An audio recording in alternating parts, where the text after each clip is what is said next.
This program is brought to you by cable franchise fees and generous donations from viewers like you.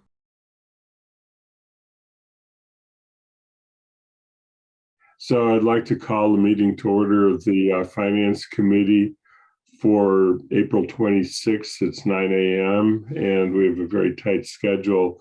And I'll make some announcements at the beginning, but first I want to take care of the usual opening requirements. And it starts with to announce that pursuant to Chapter 20 of the Acts of 2021, extended by Chapter 22 of the Acts of 2022, this meeting will be conducted by a remote means. Members of the public who wish to access the meeting may do so by Zoom or by telephone.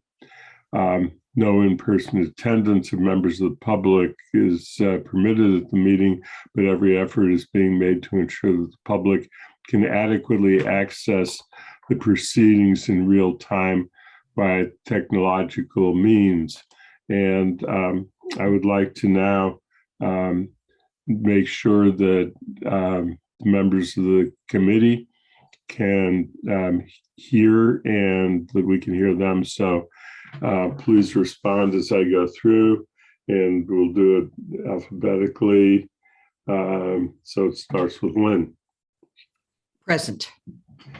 And Bob? I'm here. And Matt? Present. Bernie? I'm here. Kathy? Here. Michelle, I there's a think quorum. Oops, I think I missed Michelle's in the listing. So Michelle Present. and Alicia. Here.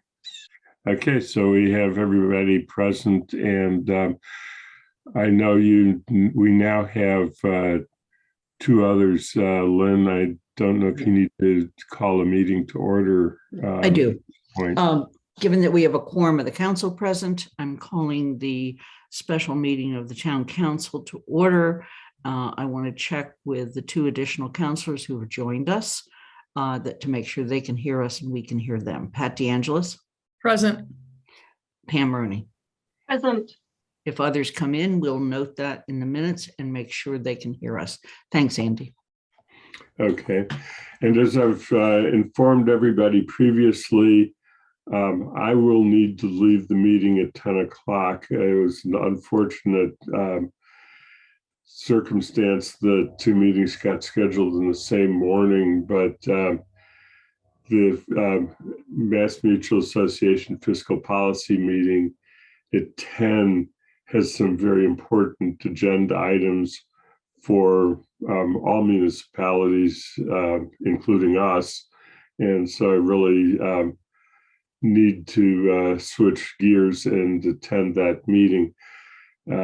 So at 10, I'm going to turn the chair of over to the vice chair, who's prepared to then take over and run the meeting as vice chair. One of those responsibilities that goes with the position. So thank you, Kathy, for doing that. Just as a quick announcement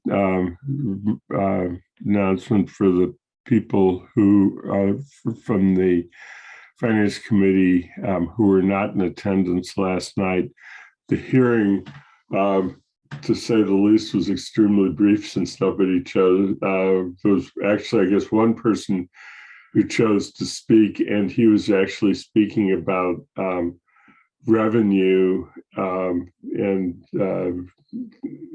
things to do to get more revenue for schools and other things, but it was not regarding the budget that we're actually considering.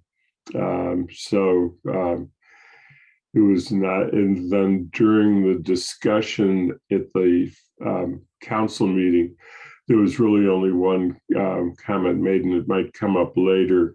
But it's from a counselor who I understand is not going to be able to be present this morning. So that's why she wanted to make her position stated last night and it was really in the form of a question about whether we could put qualifications on the vote regarding the capital project for the track and field. And Sean answered the question basically saying that it's that all four communities have to come up with the same motion, the same vote, and that we can't vary from the motion that is being provided. I think is essentially, I don't know, Sean, if you have anything else to say about yesterday, and otherwise we should get on to today.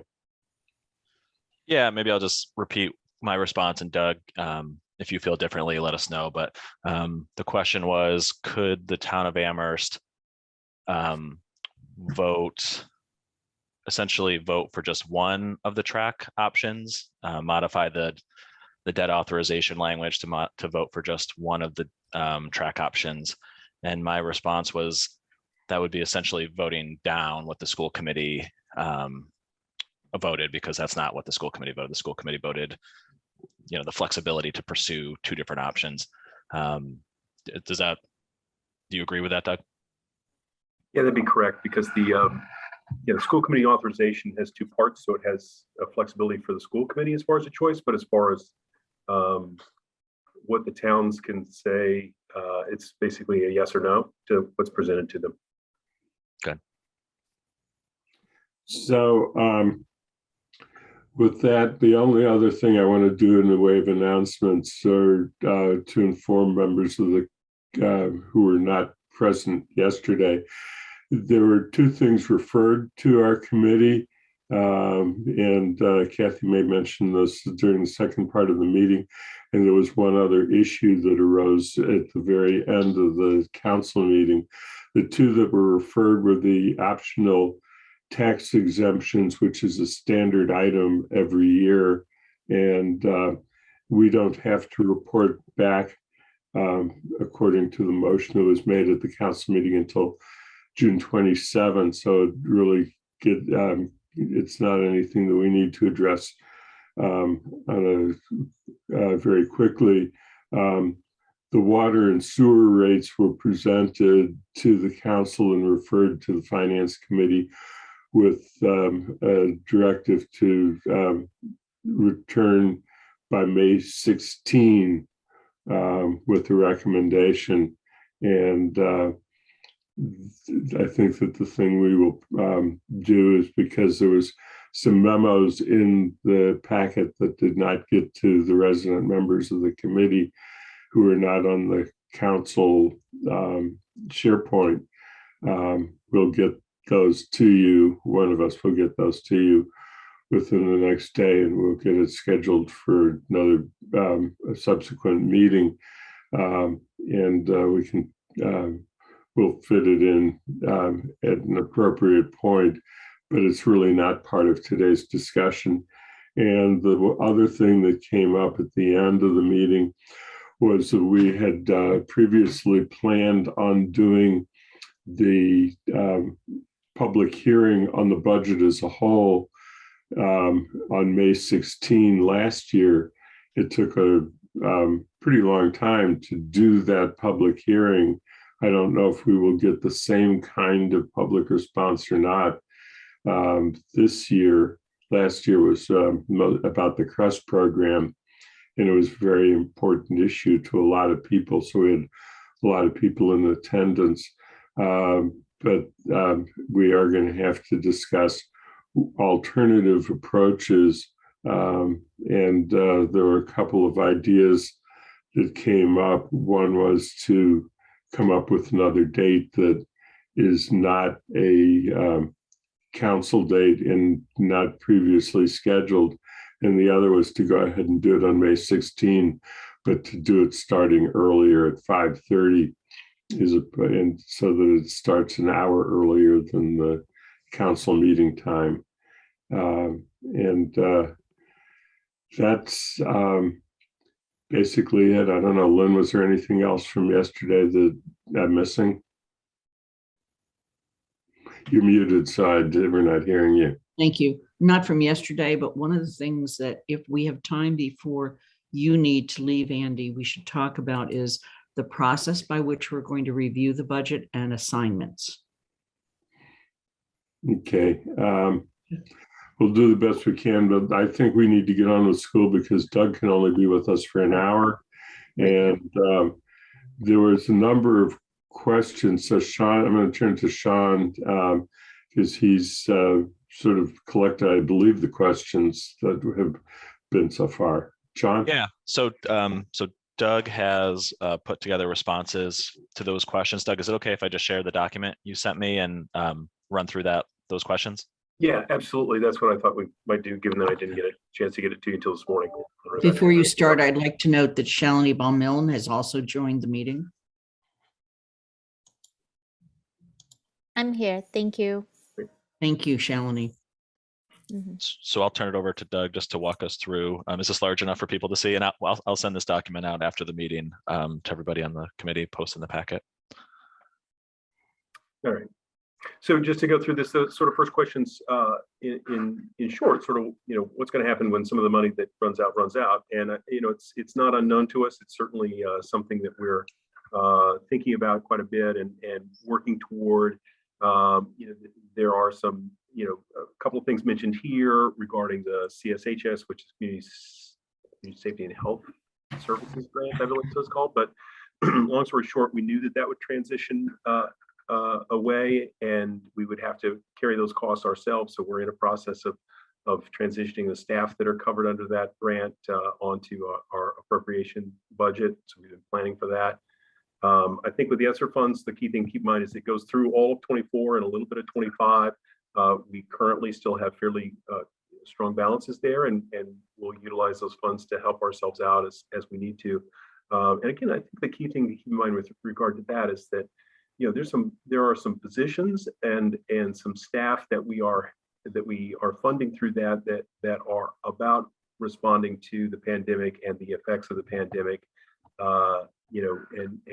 Some of those things are the things you think about, like PPE and that sort of stuff, buying testing, or getting testing done, et cetera, et cetera. But a lot of it's the other kinds of things, the implications and the impacts on our kids and our staff, and trying to sort of mitigate those effects and smooth those out. And so we'll continue to use those funds for that purpose as our first order of what we're trying to do. And then, the impact on our budgets by virtue of the pandemic, they're more and more directly financial. We'll also use it, as is the case this year, we're going to use it to help sort of level up our budget and keep our staffing and services and programs offered to the same. So we know that money's running out, and we know that we'll have to transition away from that source over the next couple of years. Likewise, we have the opportunity with school choice and E&D this year to support our budget more strongly from those.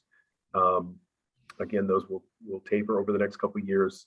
And again, I think we'll be in a better, it's an evolving circumstance as to what our need and response is relative to the pandemic. And so I think that's caused us to be cautious about and more committed to a sort of level services and sort of maintaining the status quo in a sense.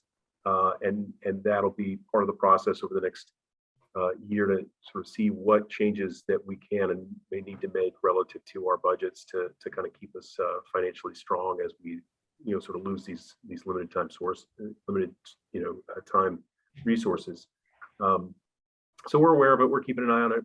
We think there's some changes in with like the 6th grade move to middle school. It's going to help both districts, both Amherst and region. We think that there's some declining enrollment that's going to be a factor. So there's a number of different sort of knobs to turn, as it were, to make things to get there from here.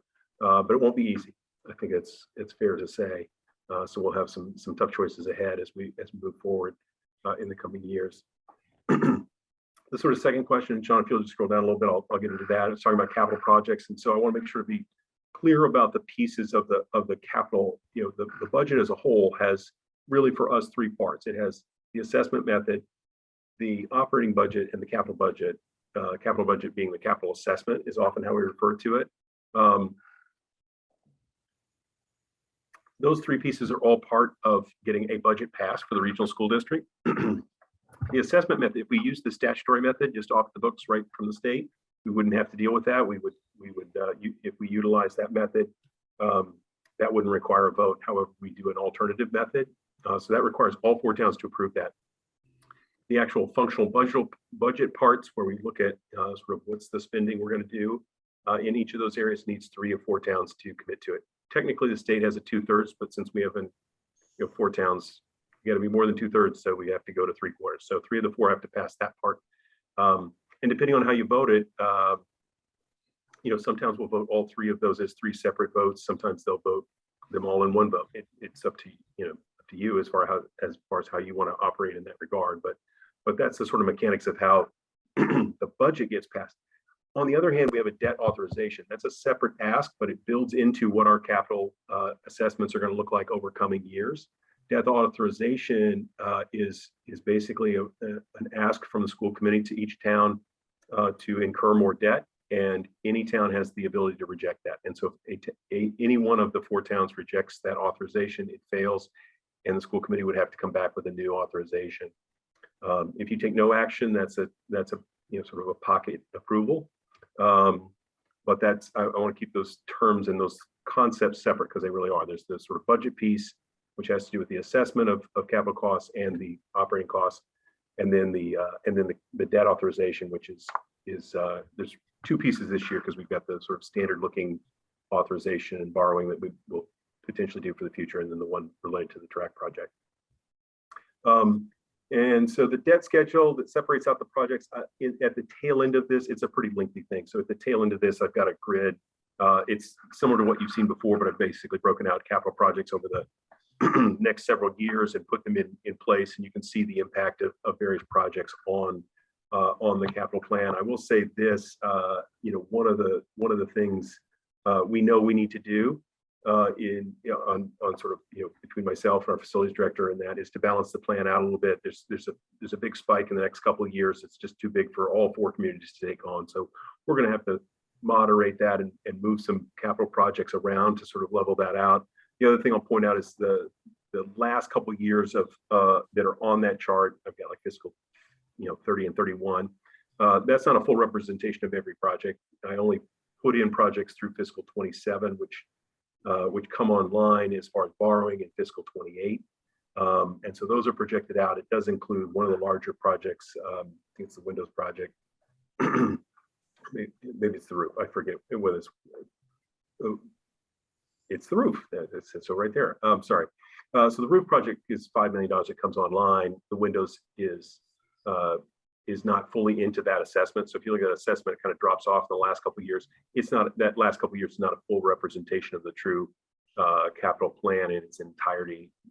But I wouldn't lean on it too much. There's a lot that's going to change over the next, literally months as we rework this a little bit, and as our current middle school roof project goes through the MSBA process, and we find out whether we've been approved or not.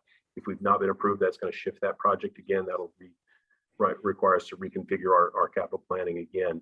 But certainly aware that there are several large projects at regional schools that are going to need to be taken care of, and currently how we have them laid out, excuse me, is going to create an uptick in capital costs for all 4 communities that is not able to be met by the 4 towns. They just, I've heard that, and we'll make a deeper dive into that and try to smooth those out, level that out a little bit, potentially push some projects off a little bit. Some are more urgent than others, but they'll need some more attention in that regard. Keep scrolling down if you would, please. Looking at some parts of comparison over time, particularly to other programs. Other programs really consist of 3 main things. There's charter tuition for kids leaving the district to go to charter schools, the choice out tuition, the vocational tuition. They're all dependent on how many students we have. The overall population of students has been pretty steady, over the years. Choice out has a baseline of 5,000, but if the kids have special education costs, some of those are charged to the district. So that creates some variability there. The rate at which those special education costs are charged is set by the state, and it hasn't, they take into account inflationary factors.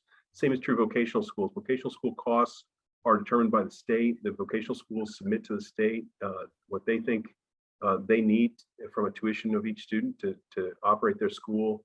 The state either agrees or modifies that they set the rates and we pay them, and typically they don't go down. So some of the increases we see over the recent years is related to sort of the inflationary costs of those students opting for other kinds of educational experiences. In regard to that, I'll pause. It looks like Matt's got a question, so I'll pause and have him ask. Thanks, Doug, and thanks everybody this morning. Doug, can you just clarify what costs are we paying for vocational students, special education vocational students? Say that one more time, I'm sorry. What costs are we paying for special education vocational students? So depending on the nature of the kids, so kids that are vocational students, if they have special education needs, there's some of those that are covered within the sort of tuition and responsibility of the vocational school. There's some others that are then reflected back onto the sending district. Which ones particularly I don't recall off the top of my head. I just know we do get charged, incremental additional charges in some ways similar to the way choice works. It's not exactly the same, but there are some times when we do get charged for some of the special education costs. Sorry, not be more specific on that. I'd have to dig in a little bit and find the specifics on that. But if you don't mind, I would be interested, just because this is like the one thing I do feel confident learning about. Doug, do you want me to add? Just from my experience in the past, it's probably changed a little bit, but there used to be an increment for special education students that was charged on top of the baseline tuition. It was $3,000 or $4,000, and that was at Smith and Franklin County. And then there's even been some instances in the past where there's special programs at those schools, and so there would be a separate tuition arrangement for those special programs. I think it may have evolved a little bit where they maybe stopped charging the special ed increment at one of those schools, but in the past there has been special education costs for vocational schools. We need to pause for a second. Athena, you have your hand up, so I wanted to. Yeah, I just wanted to note quickly, Councilor Pam joined us. Can we confirm that she can hear us and we can hear her, and note that in the minutes, please? Yes, I can hear you and see you. Thank you. Thank you. So the second part of that question in regard to sort of budget areas and decreases in regular education, I think one of the biggest things in regard to that comparison between 23 and 19 is really sort of this year, because we have a much larger amount of school choice. I mean, there's a number of other factors, but we're using a larger amount of school choice this year, and we directly apply that to our regular education costs. And so it I don't want to say artificially, but it more significantly impacts and reduces our regular education costs. So, in the regular education costs that you're looking at generally, and especially that comparison chart that's being referenced here, is about the sort of, general fund, exclusive of spending that's done through, revolving funds like that. And so, in particular, I believe for this year, and about 400,000, there's a decrease in our spending for regular education payroll. The decrease is like $400,000 from the current year. And the thing is we are not changing any, the number of staff we have, but because of a larger amount of school choice, it reduces that burden, and therefore, sort of shifts the totality of our regular education. It's a bit of a, when looking just at the sort of general fund monies or the appropriated kind of monies, it can be difficult to represent that well, or to follow the reason why those regular education costs look so much lower over time. Sometimes it's sometimes an artifact of how we're using some choice funds to do that. Kathy, any question? Yeah, Doug, when you're saying the school choice funds, is that people who are choosing to go to someplace else than our high school or middle school, or is that people who are coming in? Is that in or out? Because if in, we get money for it. If we go out, we pay for it. So what's the flow on the school choice? So the school choice in this circumstance, because we have that revenue coming into the district, we use it to reduce the cost that we're paying from the sort of general fund monies. In other words, the assessed amounts that each town is paying. So it's because we have sort of cash on hand from this resource, we're reducing our general fund use in the current year in that area. And is that can I find bodies, so I don't just divide 400,000 by 5,000, right? To figure out how many kids that is. So is that, I don't need that number now, but that's, is that is that more Kathy, children? we Yeah. can send you it's posted on DESE's website, so we can send Okay. you a link Okay. where you can see it's way more in than out. That's the one thing the schools have always been really good at. There's way more interest coming into the district than leaving. Okay. But all of it's published online, so we can send it to you. Okay, no, that was just my question on flow of humans as well as flow of money. Yeah, thanks. Right. And there is some about a little later in this document, there's a little bit of a head count for the current year on number of kids we have in. So let's move down to the next one, which is the staffing question. Right now we've got a level services, and so the staffing is level from this year to next. The current seventh grade is a little smaller. The incoming seventh grade or the rising seventh graders, the current sixth grade class, a little larger than the class ahead of them, and so it's likely that we'll need 2.5 teams for the seventh grade next year. So we'll hold our staffing steady there. And then there was a question around the art staffing, and as I note here, it's a bit of an artifact of the accounting. It's simpler to apply, sort of all of the ESSER funds to an individual as opposed to fractions of 4 or 5 individuals. So in the high school in particular, with the block schedule they went to this year, there were some needs around the choices kids made, as to which electives and which classes they were going to take. And so there were some small fractional amounts of FTE and a number of departments that we used some ESSER funds to cover. We kind of lumped that into art staffing, and there was I think the other big area that we put it into was a science position, I believe it was science, and that was the simplicity of our grant and tracking our grant and that sort of thing. I think the real real question is when an ESSER runs out is what and how do we apply that reduction? So if we have fewer students, we theoretically would have fewer sections needed, and we could produce staff accordingly. But it won't be necessarily targeted to the art department. Art department may stay exactly like it is. I think we'll just have to evaluate whether or not the staffing we have and the students we have and the programs that we have and what what we have and what we want to have and what funds are available. So when those ESSER funds run out, we'll probably sort of slice pieces of a few different things to actually sort of make up that difference, as it were. So I wanted to sort of allay any fears that art was going to take a hit in a couple of years. It may, but I would suggest that it's more likely we'll have sort of smaller slices in multiple departments, much like we did coming into fiscal 22. We anticipated some reductions in sort of multiple academic departments, that we ultimately then needed to support with ESSER funds, but it's driven by students and their choices of what classes they want to take, especially in those in their junior and senior year. ELE, the ELE staffing, just to move down to that next one, has increased. There's probably a shift in model. We've gone to more, less use of what they call allowed tutors or ELE tutors, which are ad hoc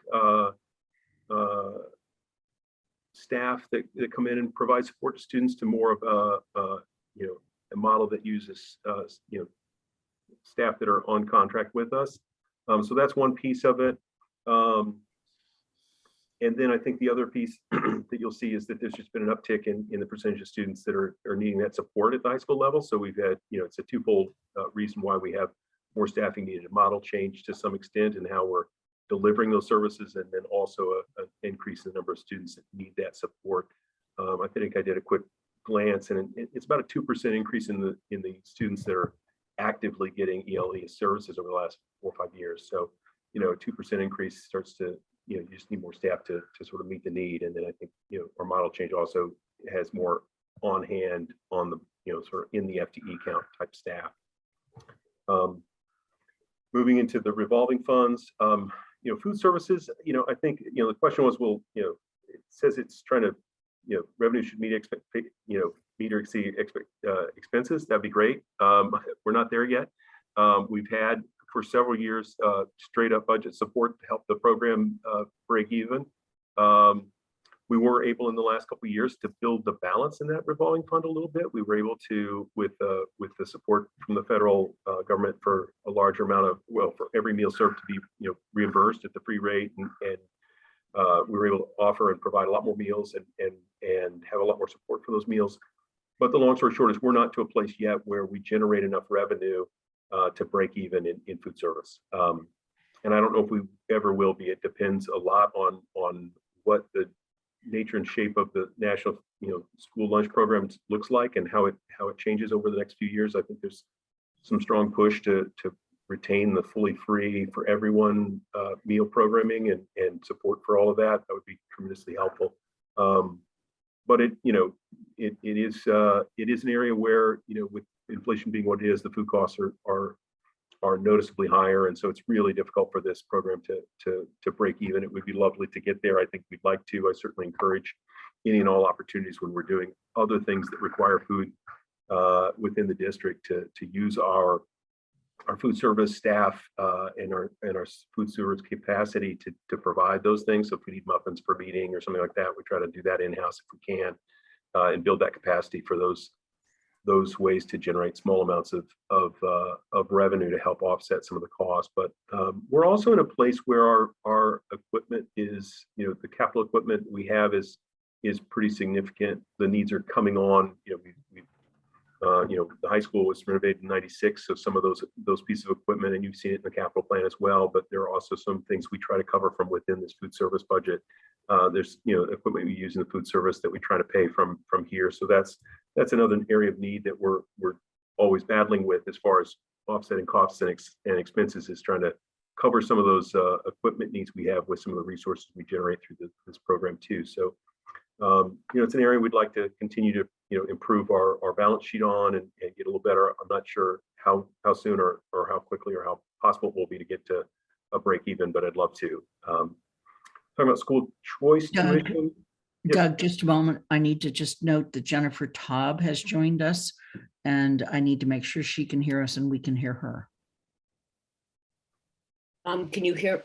Yes. I'm thank here. you. Thank you. Great. Speaking of school choice, we definitely, are leveraging our balance. I mean, the idea with having a revolving fund is you sort of smooth out peaks and valleys in income.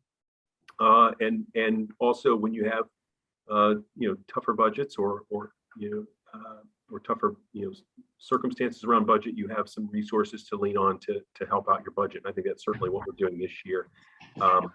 We were able over the last couple of years to, just by virtue of much lower overall expenses, we were able to not use as much school choice as we had expected. We had expected or anticipated, and so our balance has grown. It's really, you don't want to keep too much cash on hand either, because that negatively has an impact as well. I mean, it's not doing anybody any good if we're not spending it. So we want to strike the right balance between how much we have on hand and keep for good times and bad, and then how much do we leverage in the short term to sort of provide services and programming for the students. Next question on school choice. Yeah, it's a little more, so there's a suggestion of how to figure out how many students there are. It's a little more complicated because of the special education component. The state actually calculates an FTE. So if students don't, are school choice but don't attend a full year, you don't get a full $5,000. You get the fraction of the year times that 5,000. 5,000 is the base number for regular education. That fraction of FTE also gets factored into the calculations for the special education costs. But it's one of those things, and this is another reason for using a revolving fund, is that we don't really fully get the final numbers until the year is finished and we're on to the next year. So when we when schools close out their year in June, they do a final reporting of all their students, then the state sort of squares up the books on what school choice looks like.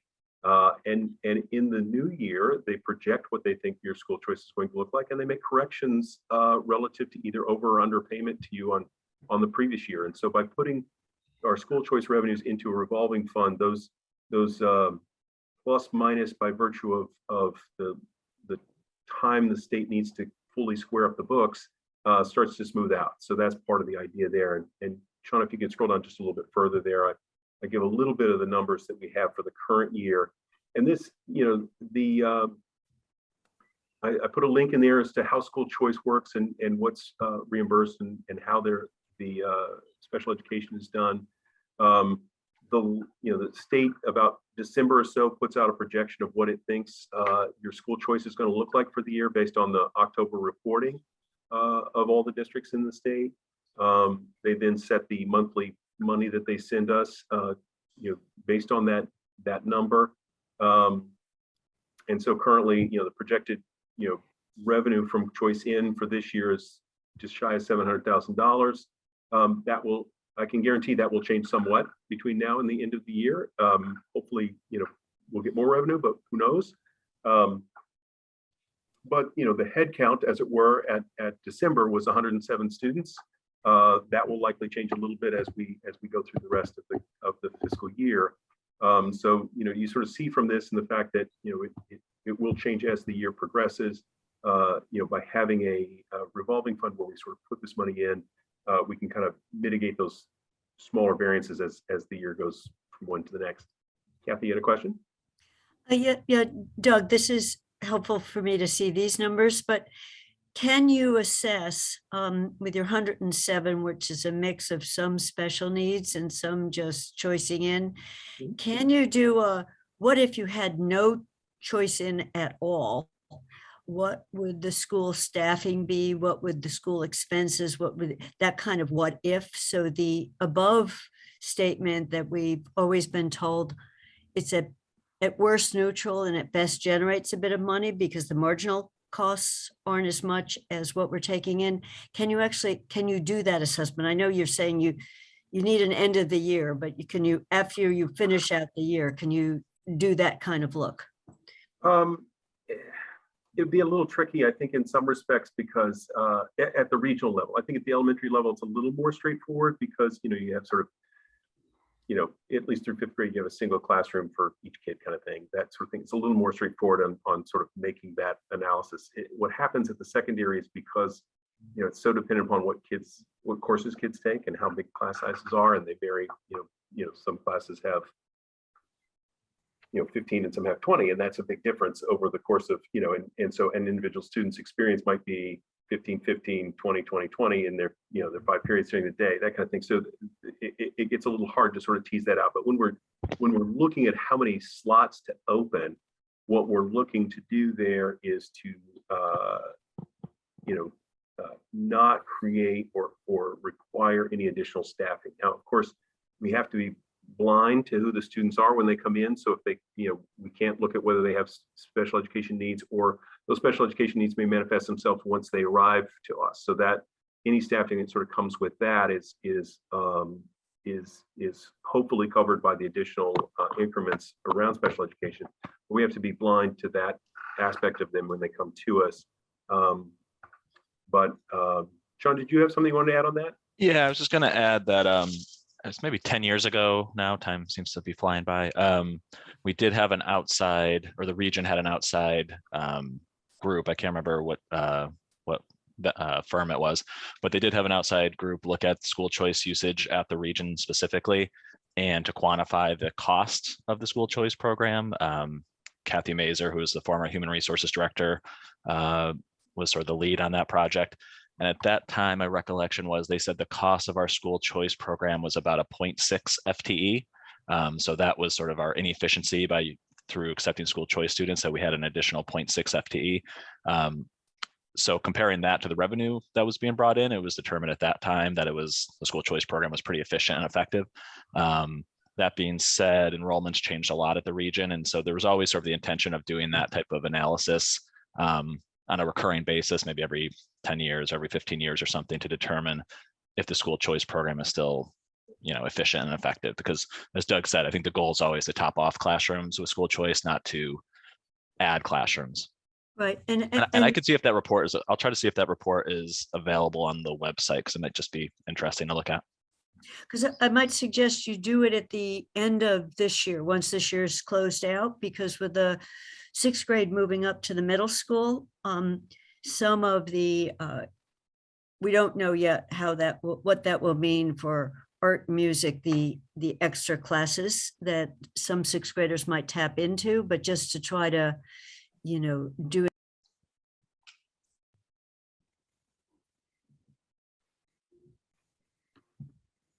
Kathy, you muted. It said the host muted me. Sorry, Kathy, I was muting myself. I accidentally muted you. My apologies. You're right. You're right below me. Forget that statement. No, you're right. You're right below me on my screen. So I clicked the wrong one. So My suggestion wasn't for right now, but at the closeout of this year to do an assessment. And then when the sixth grade moves up, look at it closely, because the sixth grade may take up some of that, what you said, on topping out, they're going to have their own regular classroom teachers, but they'll potentially tap into languages and some of the other programs in a helpful way. That's why you're looking for that. So I think thinking about it in advance with a how are you going to look at it would make sense. Absolutely. Yeah, we need to keep tabs of the pace that we need to move through the questions, because we do have a time crunch if you have to leave at 10, Doug. And, I do. So this last one here is probably the last one I'll go into the detail. The others are numerics that I'll just explain what they are and let you look at them. But just a question on the athletic revolving fund. I think the key thing with that fund is that the intention was primarily to support the operation of the athletics program and not as much for capital needs. It does do some support of some of the facility maintenance and capital things. For example, we had a fairly big filter project at the pool at the middle school last year. The athletics budget, and its revolving fund helped contribute a little bit to that. In addition to some of the monies we've collected from the users of the pool and some appropriated money that we had available. So I think we have been able over the last couple of years, again, like we did in food service, to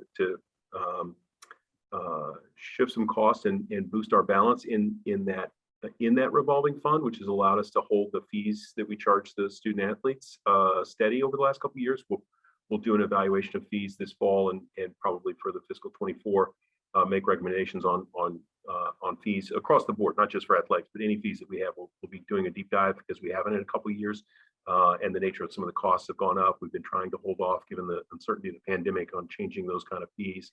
But it's certainly one of the pieces we have to keep in mind as we look at that athletics budget, making sure it keeps itself whole and covers the lion's share of its costs. In this last section was a series in sort of requests for some numbers of like number of SE students over the last 5 years. The staffing sort of changes in regard to special education over the last few years. And then the size of the special education budget. So I've just compiled those over the last few years. I didn't, on the last one, I was looking at it, the past 5 years, and I wanted 5-year increments going further back. I'm gonna have to dig a little bit to get those out, but it just gives you a frame of reference as to what's going on relative to the number of students and the number of staff we have in special education. The one thing I will point out in the SE teacher group, when you see that the pretty significant uptick in 22, 23, that's, a fair amount of that's funded from, some is related to and funded by pandemic funds, and it's related to pandemic response. And so some of that will probably recede a little bit. They get kind of classified in the areas of psychological support, tier 2 support, as they call it sometimes, relative to supporting students that aren't necessarily special education in a routine way, but in a different more day-to-day psych services kind of way, I guess is one way to describe it. But you notice that pretty significant increase from 21 to 22 of staffing of teachers there. And like I said, fair amount of that is, almost all of that is going to be covered by our ESSER grants for supporting those staff, and their need may, and I hope will diminish over time as the ESSER funds go away. Ms. Pam, you had a question? I probably misheard. Do you charge fees to students for participating in athletic programs? When you Yes, said we- athletic fees, Yes, we do. what is the average amount of that fee? Oh, that's a good question. You know, we have a pricing structure, which I don't recall off the top of my head. You know, depending on the sport, some sports we have, you know, we have 3 tiers of sports and expense. So like ice hockey is one of the most expensive, so it's charged a higher amount. There's a middle range and a lower range. Most of the sports, it's in the $230 or $40 range. I think there are caps by virtue of you know, family, you know, total family commitment in the course of a year, or total you know, athlete commitment in a year. So we do put some boundaries on it, even separate from reductions for people who have lesser, you know, means available to them. I resist using the term free and reduced lunch because you technically can't use that information to make a determination, so we don't. But we do have a variety of, you know, cost structures relative to that. It's a pretty complex set, but it's in, you know, it's a couple $100 to play a sport at our high school if you're just, you know, playing one sport. Well, I guess I'm dismayed to hear this, because from my experience, whenever people are told if you can't afford it, you can apply for an exemption, there's so many families that will never apply just out of pride. So I am upset about this, particularly when I think about the huge expense that people want to spend on a turf field. I mean, you're saying ice hockey is the most expensive, and I said, oh, that's why ice hockey is so white. I'm, you know, obviously I don't follow the athletics that well, but I'm expressing unhappiness and dismay that in Amherst we charge students for athletic participation. We do, and we have for a number of years. And I don't disagree with you that I do think at times it suppresses, you know, it suppresses participation, but I think it also is a circumstance, the way in which our athletic department, our athletic director, and her staff and our schools approach that is one to be as inviting and welcoming as we can relative to those fees, and understanding and working with folks around those. You know, I know that in the past, and certainly I think this is still true, you know, there's a lot of flexibility granted around that. So there are times when students are, you know, that the strict structure is not, you know, explicitly adhered to. I mean, I think this is a way to describe it. I mean, we endeavor to collect fees from those that can, and obviously for those that can't, we try to make accommodations as best we can. I don't disagree. You know, certainly, you know, when I was a kid in school, all athletics were part of the program. You just had to, you know, the only cost a given family might incur is, you know, the physical. It would be nice to get there. The economics of you know, this and other programs like it are just such that we've got to charge some sort of fee to kind of keep the program running, and at the level that we have a fairly extensive program. So it's a tricky balance, and it's you know, in order to put funding for that means other things would have to go, because it would just sort of, you know, it would be a factor relative to the you know, other parts of the budget. So it's a difficult choice. Yeah. Michelle? Thank you.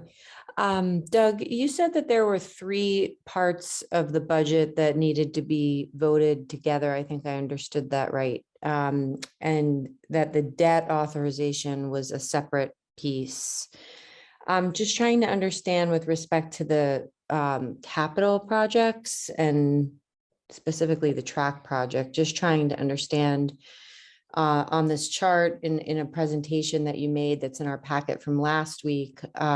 So the 1.5 million, is that part of those 3 categories that you talked about, or which part is the debt authorization and which part has to be voted in the with the other 2 aspects of the budget? Right. So the capital assessment is for borrowing we've already done. So that's the authorization to borrow has already been given, and we've done borrowing, probably not fully, but we've done some of the borrowing for it. So the debt authorization gives us permission to borrow. Once we borrow, then we will assess and charge that. So that from the budget standpoint, the capital assessment and is for debt we've incurred and costs we're incurring relative to those borrowings that we've done. And then the operating budget is what we've been talking about. In this chart here at the back of this, I basically took, this is the same as what you saw before. I just broken out, instead of grouping fiscal 23 to 27, I've spread it out over more time. So the debt authorization of $1.5 million that is for the 4 towns for new borrowing would not hit the assessment until fiscal 24. Doug, can I just So- add one thing real quick? And so Michelle, just so you understand how it all works. So once you authorize the debt, the town will see it as part of the capital improvement program. So once the council says, yes, you can borrow, all the towns say, yes, you can borrow, the regional schools will borrow, they just send us a notification every year of what our capital assessment is. And then we plug that into our capital program. So this year, on May 2nd, when we present to you the FY23 budget, you'll see the capital section. There will be a line that says current debt. And in that current debt, we include the regional capital assessment because we really don't have discretion about whether to fund it or not. It's sort of like we borrowed essentially. And so we plug it into our current debt line. We can give you that number separately too. Or it actually may even be a separate line now. I think we broke it out a couple of years ago to be a separate line. So you'll see that regional assessment in the capital improvement section of the town's budget. Perfect. It's not really voted on as part of the regional school stuff because it's already been authorized. So it's in this capital section. Great. Thank you. And so So- just this chart, just to explain it, is basically, this is the chart you've seen in a previous iteration where I've broken out each of the fiscal years from 23 to 27 into their own line and the sort of associated assessments with it. Like I said earlier, these totals in these 30, 31, 32 don't actually capture all that we put on our capital plan because I didn't plug in the debt that goes with those that would kick in years 28, 29, 30, that sort of thing. So, as I said earlier, these sort of total amounts to be assessed kind of get a little too large here in the next couple of years. We're going to want to balance our plan a little bit to smooth that out for all 4 towns, quite frankly, because it's too big an increase, and we know that.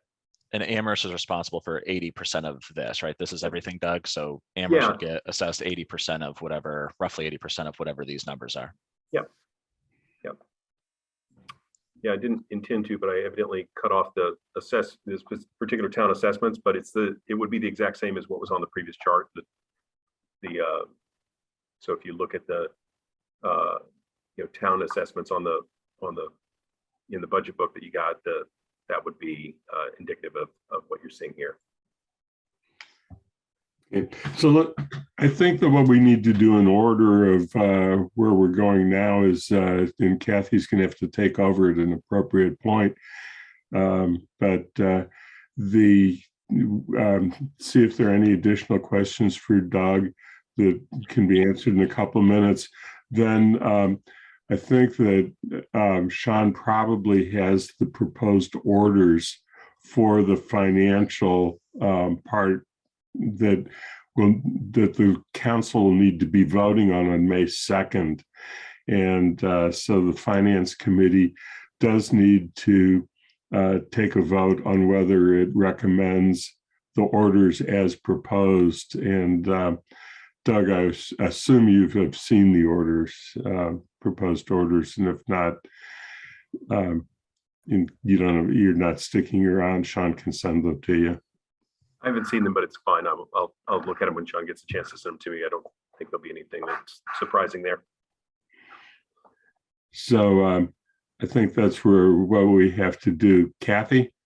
Okay, but before you leave, Doug, I think what you said at the very beginning, that these are separable, including the track. So my understanding is if we wanted to change the wording of that order, the one town not passing it, being a no, would send it back to the school committee and it'd be on a delay. Does that mean it can't possibly happen, or does that just it goes back another round? in terms of us.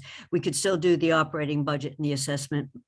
We can move those forward but we would be delaying the track piece as opposed to, I know we're killing it, but we're delaying it in terms of it would have to go back. Is that correct? Right. I think what I would say is this, is that if you reject the, let's say the town of Amherst, it could be any of the towns, but let's say one of the towns rejects that authorization, school committee could vote a new authorization at their next meeting. And so what happens when that occurs is that each of the, a notification is sent to the 4 towns. The 4 towns have 60 days in which to respond. And so what we've traditionally done is tried to do it through the spring cycle so that we match up with the town meetings. And so what happens for the other 3 towns because of that would be if we went into a circumstance where you had a new authorization happen, council meets every Monday, every other Monday. So you guys could take it up easily within 60 days. The other 3 towns would have to call a special town meeting to take it up if they wanted to. If they chose that they didn't want to, they could just do nothing and it is approved. But the potential is that they might. And so, having a firm authorization might be delayed until they can have a fall town meeting. So it's kind of how the mechanics work on it. Thank you. Other questions? Well, I just want to thank Doug for an amazing, thorough set of answers and explanations, and that we will add it to the packet. I agree. And thank you, Doug. Michelle, you have a question. Yeah, and I know you have to go, Andy. So just to be clear, we're voting to make a recommendation to the town council today without Andy's presence or with Andy's presence, or We're going to have to do it without him. Unless you Yeah, can do it in 3 minutes. and this includes the track, whether we recommend the track. Well, Oh, goodness. Whether we recommend the track as it was proposed, Michelle. So you heard last night, Mandy wanted to put a clause in it to have it be specified for an option. So it's not a up or down on track, but if we change the wording at all, it's a down on what's been proposed to us. So they would have to come back with the new wording. Okay. Great. So does that answer the question? So I am going to have to leave the meeting and turn the chair over to Kathy. And I think that where we're going to go is that Sean will work with Kathy to get the orders that need to be voted before you and explain. They were in packets previously, so that these are not unknown items either to the council or to the committee, because they've been in prior packets for both. So Kathy, are you ready to go? Yep. All right, so I apologize that this problem occurred and that I'm having to do this, but I am going to switch over to the MMA meeting. Thank you, Doug. Thank you, Andy. Thank you all. I appreciate it. Don't hesitate to Thank reach you, out Doug. with questions, please. Thank you. Kathy, do you want me to bring the orders up on the screen? Yep.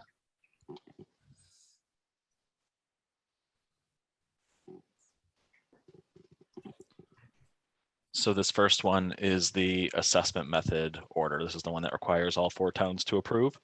And this is the one that moves us to a full statutory method with a 5-year average of minimum contributions. Lynn?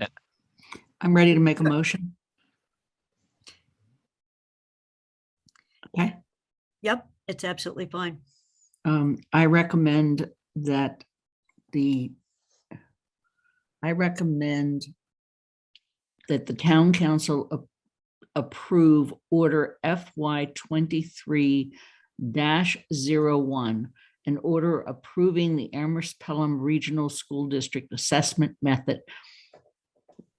That's my motion.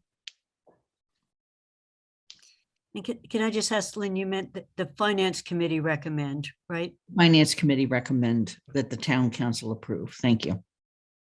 Do I hear a second? Second. Michelle seconds. Okay, I will call a vote. Well, first, let me ask if there's any discussion. I shouldn't raise my hand anymore. I'm chair. Is there any discussion?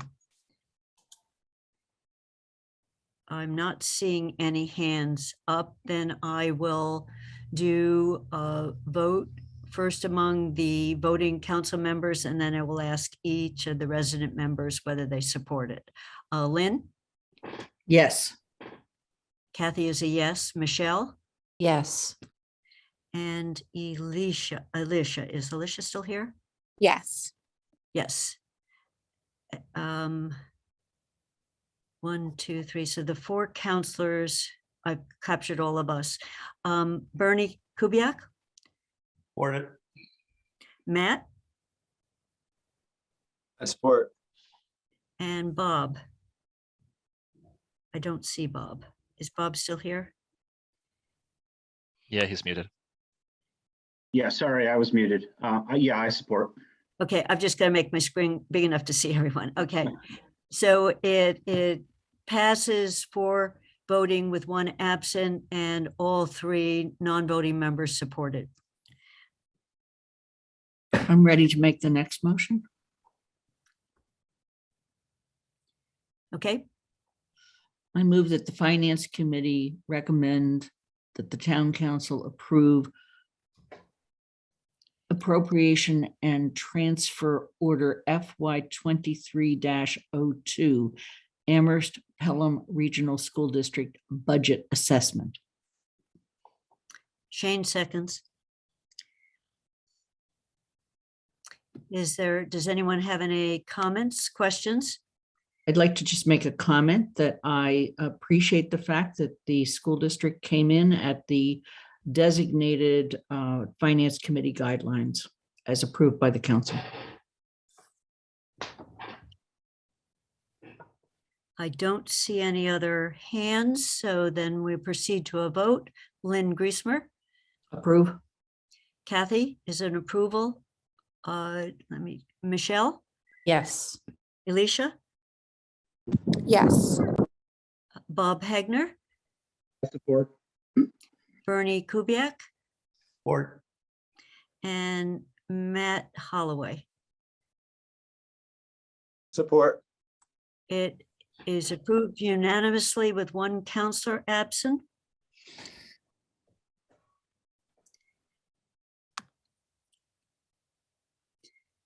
And here's the 3rd order, and this one is specific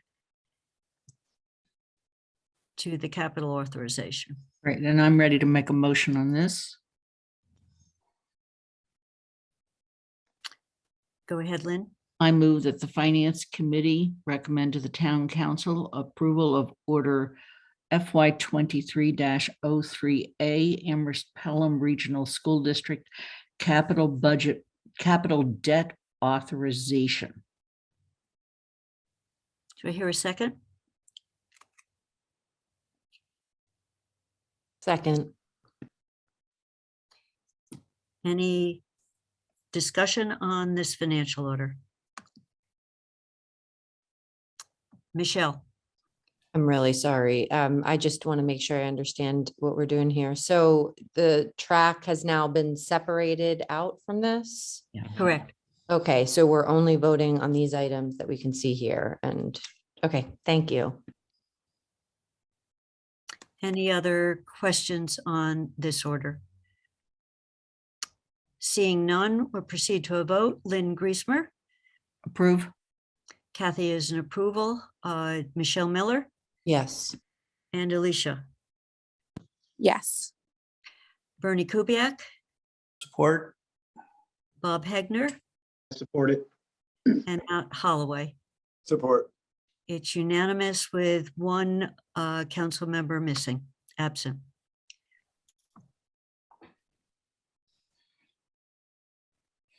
I'm ready to make a motion. Okay, Lynn, go ahead. I move that the Finance Committee recommend to the Town Council approval of order FY 03B, Amherst Pelham Regional School District Capital Debt Authorization.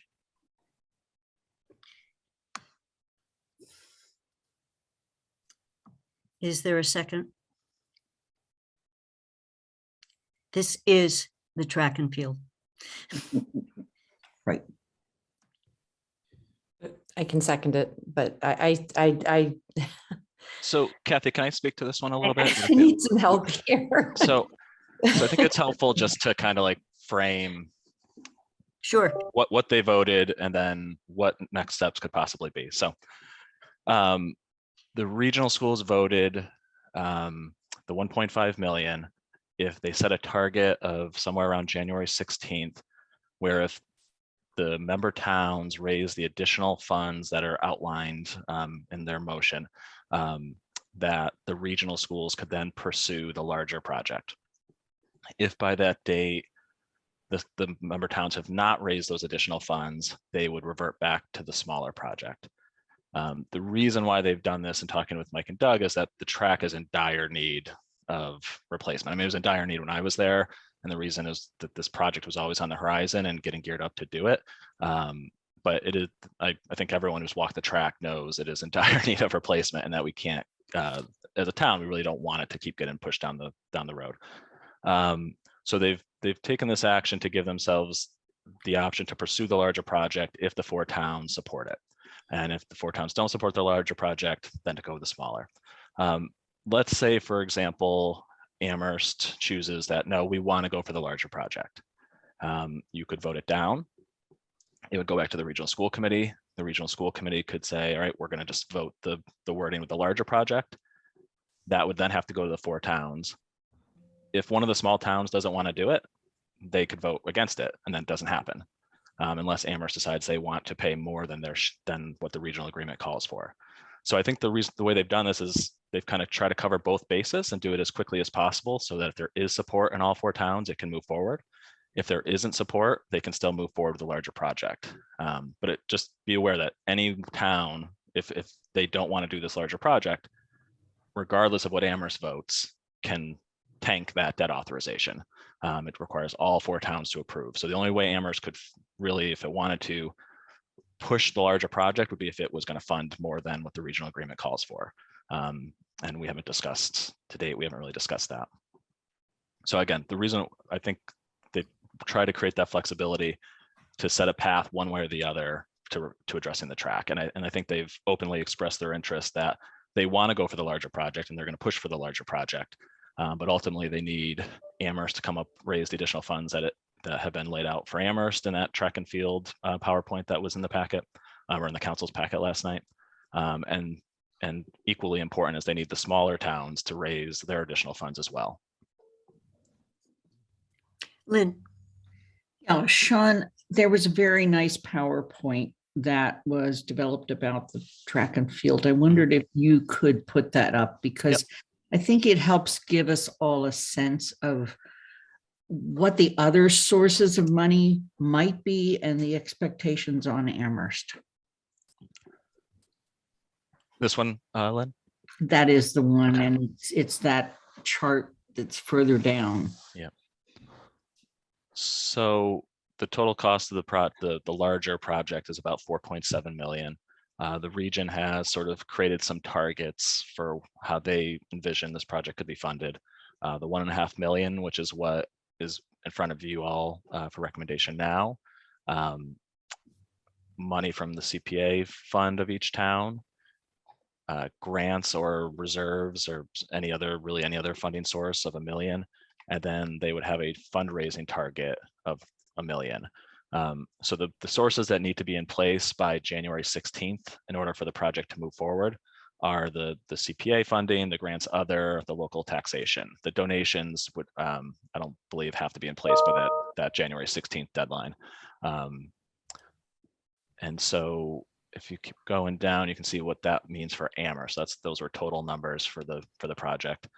Amherst share of each of those is here. So for CPA 947, Amherst has already set aside has already Amherst CPA has already given the region about 150,000, I think, somewhere in that 150, 160,000.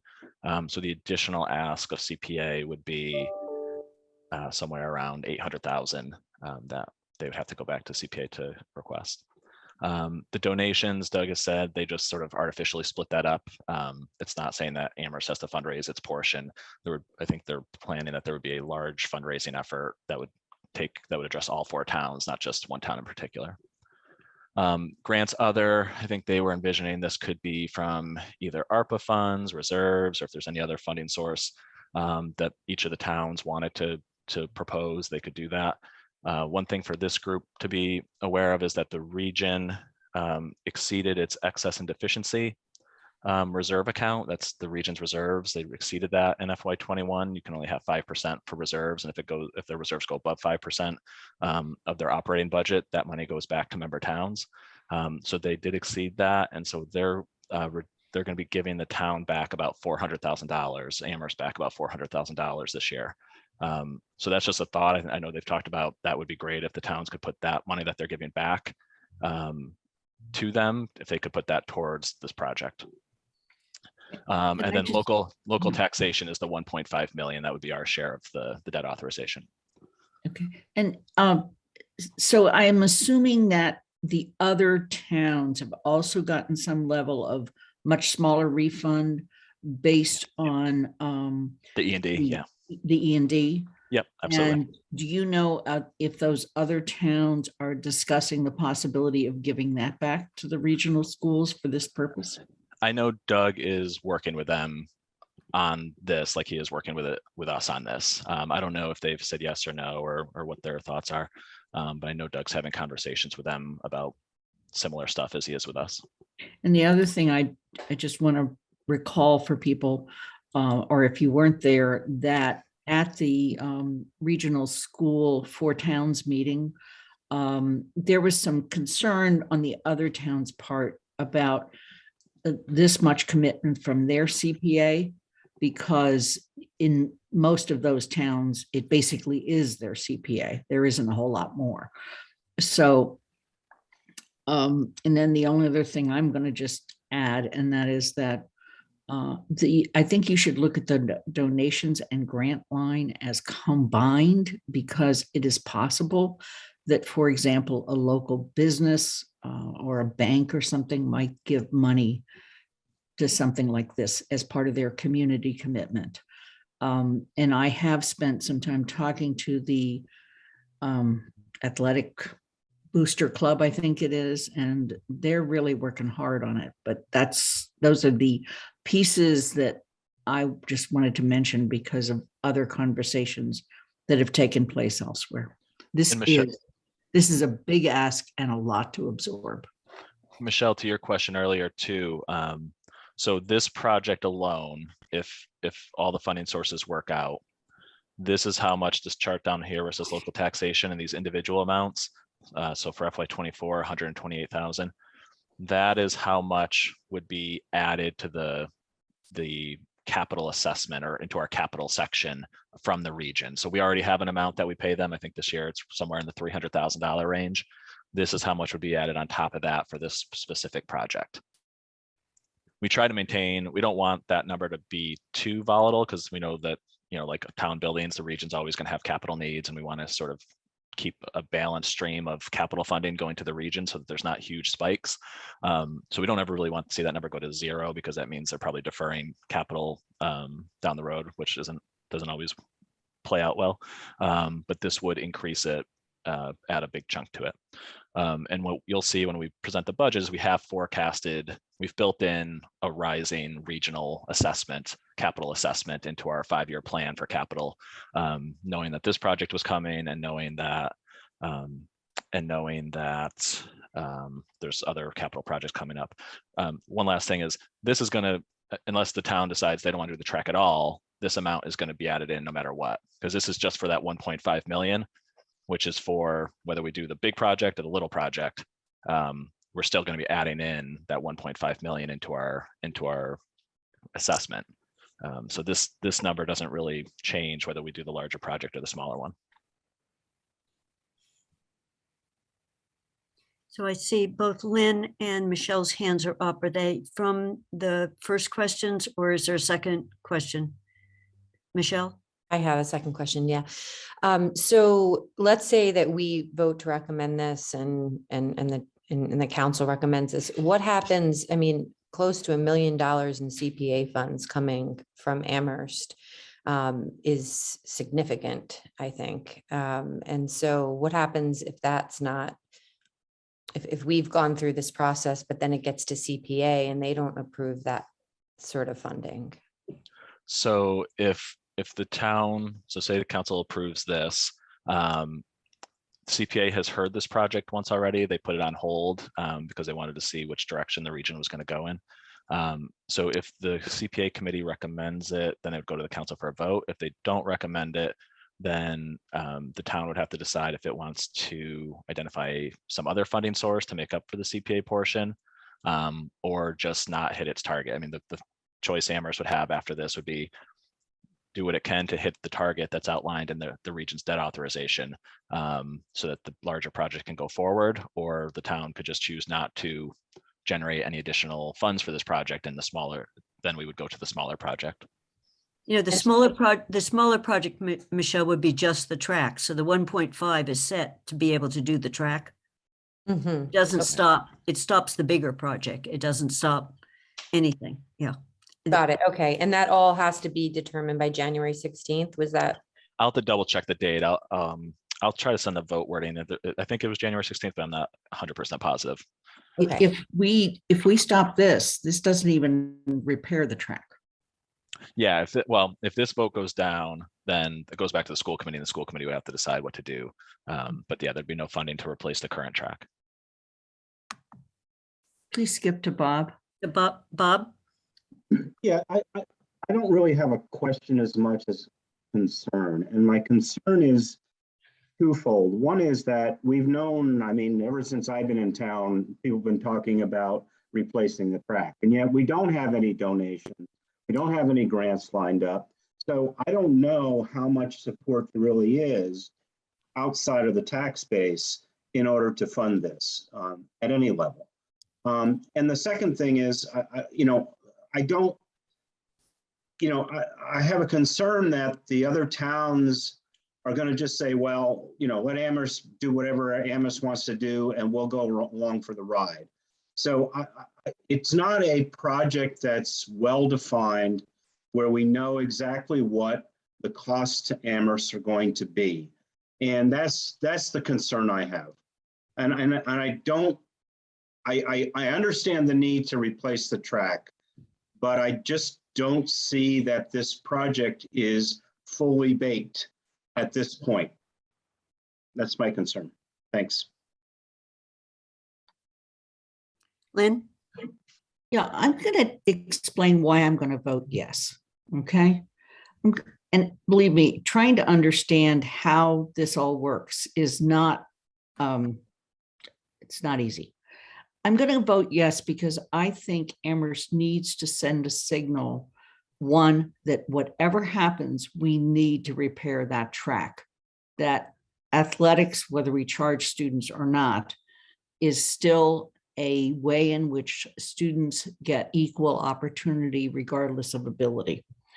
In addition to that, it also sends a signal to the fundraisers of the Booster Club that we're with them. And if they can come up with $1 million or more of other money, then we've basically said, okay, we're in with you.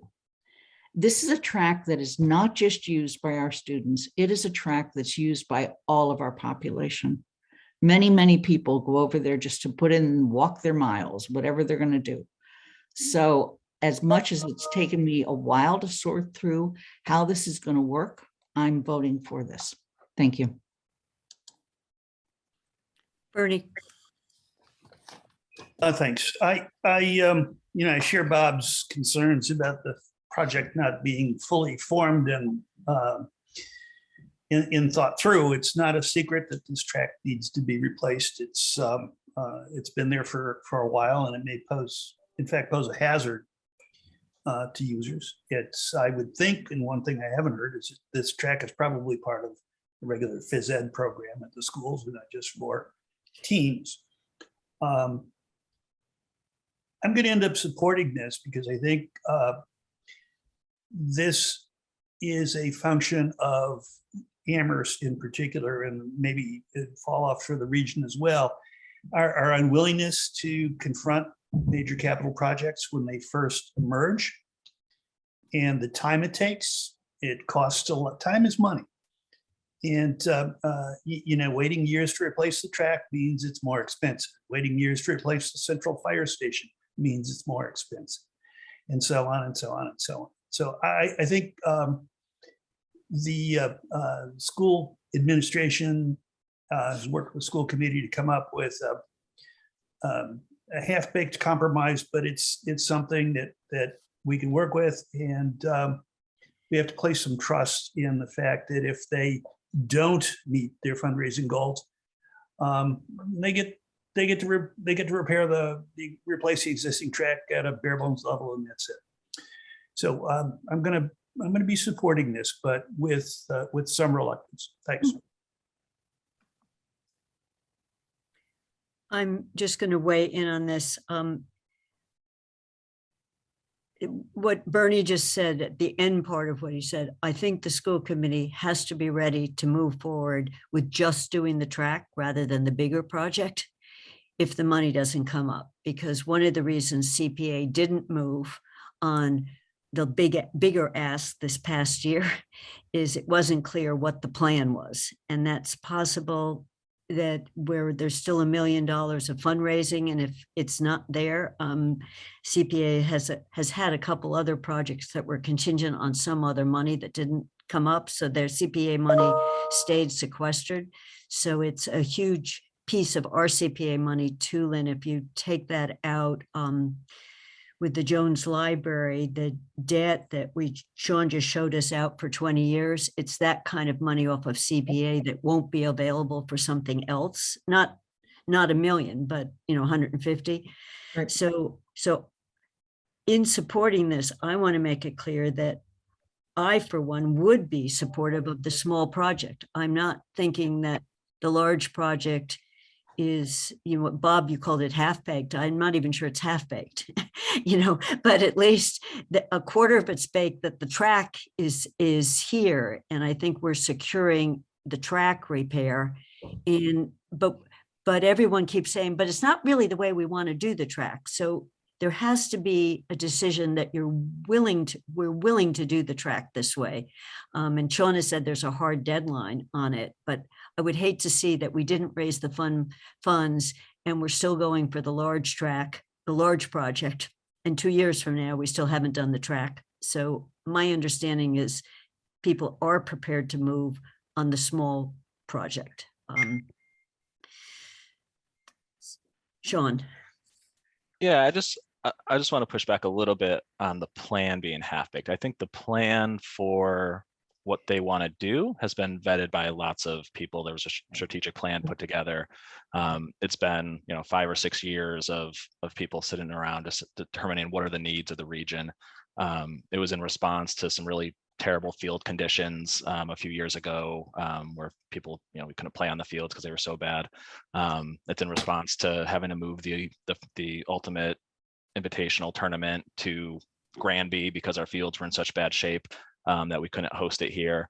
So I think the plan has been fully vetted. People, what it's proposing is addressing the issues that have been identified. I think the part why there's some uncertainty and some questions is the funding piece of it. And that stems from just whether all 4 towns can support that level of a financial commitment, because it is a large financial commitment. So I think the region's trying to be creative and trying to aim for what it wants, and if it and what meets the needs of the students.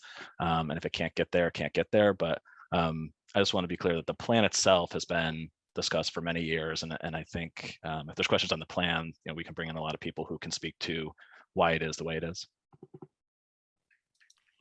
Bernie. It's the 5 or 6 years that bothers me. I think I would be very, very comfortable if the region said, okay, here's the RFP that we're going to release on January 17th.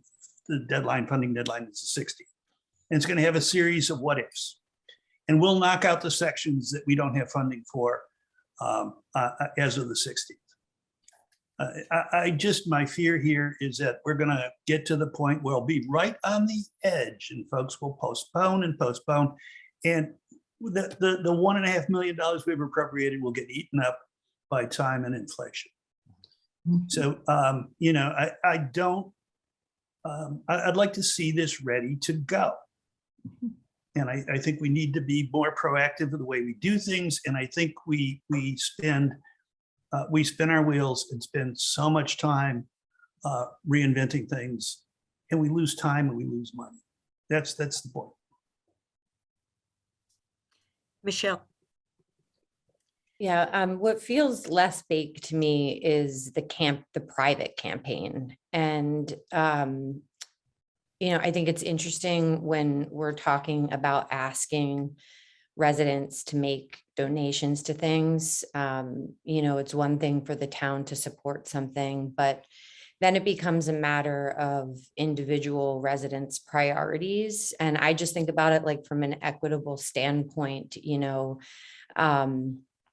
what sorts of campaigns are happening for what sorts of priorities and projects, and who might have more ability to promote certain things versus other folks that have less ability to promote certain projects. And so to me, this is just interesting, seeing how this is going to require a private campaign that doesn't seem we're going to be asking a lot of our community. We have the library campaign that's happening. There are other asks that we're making to the community. And so I just, without really understanding what that campaign looks like, it's a little bit concerning to me, and sort of the power structures in place and that kind of thing. So I just wanted to voice that. Dorothy, and I am conscious of time. Amy and Guilford have joined us, and we have at least one other item. So Dorothy, if you can keep it short, because I think we need to put this to a vote. I just want to make a statement that I am against artificial turf. It is so contrary to other values that Amherst holds in terms of our relationship with nature. Artificial turf is very dangerous to many people, those with sensitive skin conditions. You can get MRSA and other things from abrasions with artificial turf. So I see that whole idea as really not what we want to do. I certainly support fixing the track and making it open and accessible to the students and to the townspeople. Thank you. Thank you, Dorothy. Are there any other committee comments, or are we ready to put this to a vote? Seeing none, Dorothy, is your hand back down now? Okay. Okay, so vote yes is, this has already been, would be the Finance Committee recommending to the Town Council a support of this. A vote no would be against. Lynn? I vote to approve. Kathy is a yes. Michelle? Yes. Alicia? No. Bernie? Yes, I support it. Bob? Reluctantly, I do not support it. I would support it if it were just replacing the track, but I can't support this. Matt? Support. So I think we did all vote. My own vote, I guess one can't change the vote because I am in the same camp that Bob is. I would be much more comfortable with an earmarked, ready to go project. And I think our report should reflect that. So I think we have done the regional school budget and the capital authorization. Kathy, do you want to ask Alicia if she wants anything on the record regarding her vote? Alicia, we're when we write up why there was a no, we have some, Bob has spoken, but would you like to say a few words of your opposition? Yeah, sure. So, I mean, basically, I'm in the same boat as Bob, and so not that I completely don't support the project, but that I hope that it wouldn't be formatted in this way, and that we would go about the smaller project. I think I would be more in support of. And then just additionally, it's very difficult for me to have conversations as to why we cannot allow low-income students to participate in sports for free. And then to authorize such large spending on a project like this is really hard for me to back, especially when those conversations are back to back. And then just seeing the different ways that we talk about things is really unsettling to me, and how we say this is so important, but is it not also so important that we figure out a way that all students can participate in sports? And so those are the two main reasons why I'm voting no, but also want to make it clear that I am not in support of fixing the track. Thank you. And we will show that in the record that putting in a minority and the reservations people had about supporting this particular motion. Lynn? I just want to ask Sean, does the school have a fund where it assists lower income students to be able to participate? So the school, so I think just to recap what Doug said, the school has 2 tiers of subsidized rates or lower rates for different income levels to participate. So the lowest rates, I can send those out to the committee. I know it's not free, but it's dramatically lower than the stated rates are. So I can send that out. And then I think what Doug was trying to say is that they try not to let ability to pay be a prohibitor of somebody participating in the sport. So I don't know, again, I don't think that was well defined or maybe as explicit as we wanted it to be, but I think that was what he was trying to say, is they don't prohibit somebody from playing. Thank you, because I think the way he explained it wasn't as clear as you're making it now. Yeah, I'll send the fee schedule with the different tiers of rates out to people so you can get a sense of it. Thank you. Dorothy, your hand is up. Very briefly, a student who is very, very good athletically and of low income, they will find a way to pay that athlete's fees. A student who doesn't even know if they're good, hasn't tried that hard, but would like to try and is of low income, I bet that student doesn't get the chance to participate. I think it's really open to everybody when it doesn't cost them anything. That's, I just feel very strong and very upset to hear about these fees. Thank you.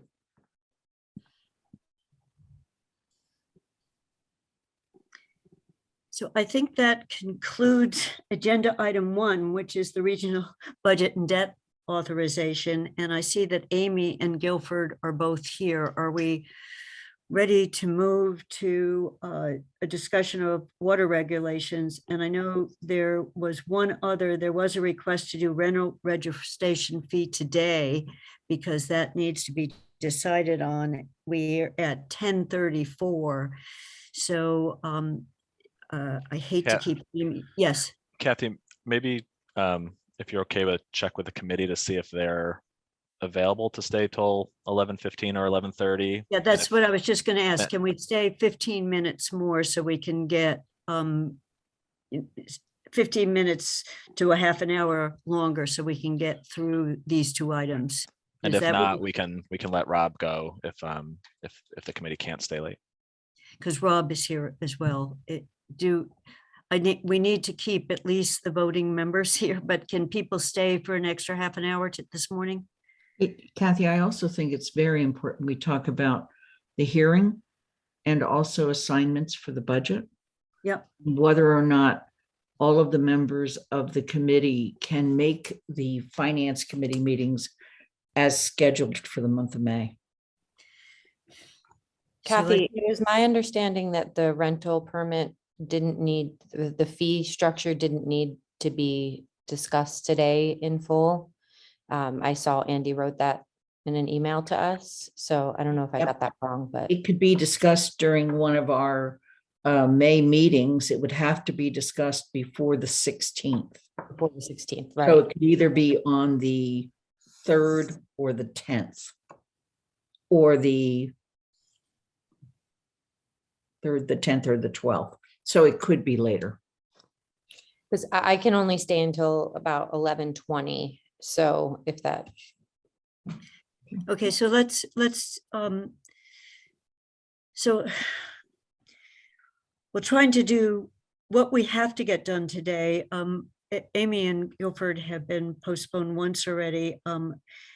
If we could let Rob go and have him, if Andy can make time on the first week of May, then we didn't have to do rental registration fees today. So let me just see how quickly we can get through, how far we can get by 11:20, I think. And I'm looking, we have one public attendee, so we may be able to do that quickly, and we don't have to do minutes. So Guilford and Amy, welcome back. So we had a few questions on, this is not the rates, but this is regulations. We had a couple questions that were related, I think, that were sent on them. And I'm just looking, I know Lynn raised them both, but the big issue that we wanted to have a discussion on was if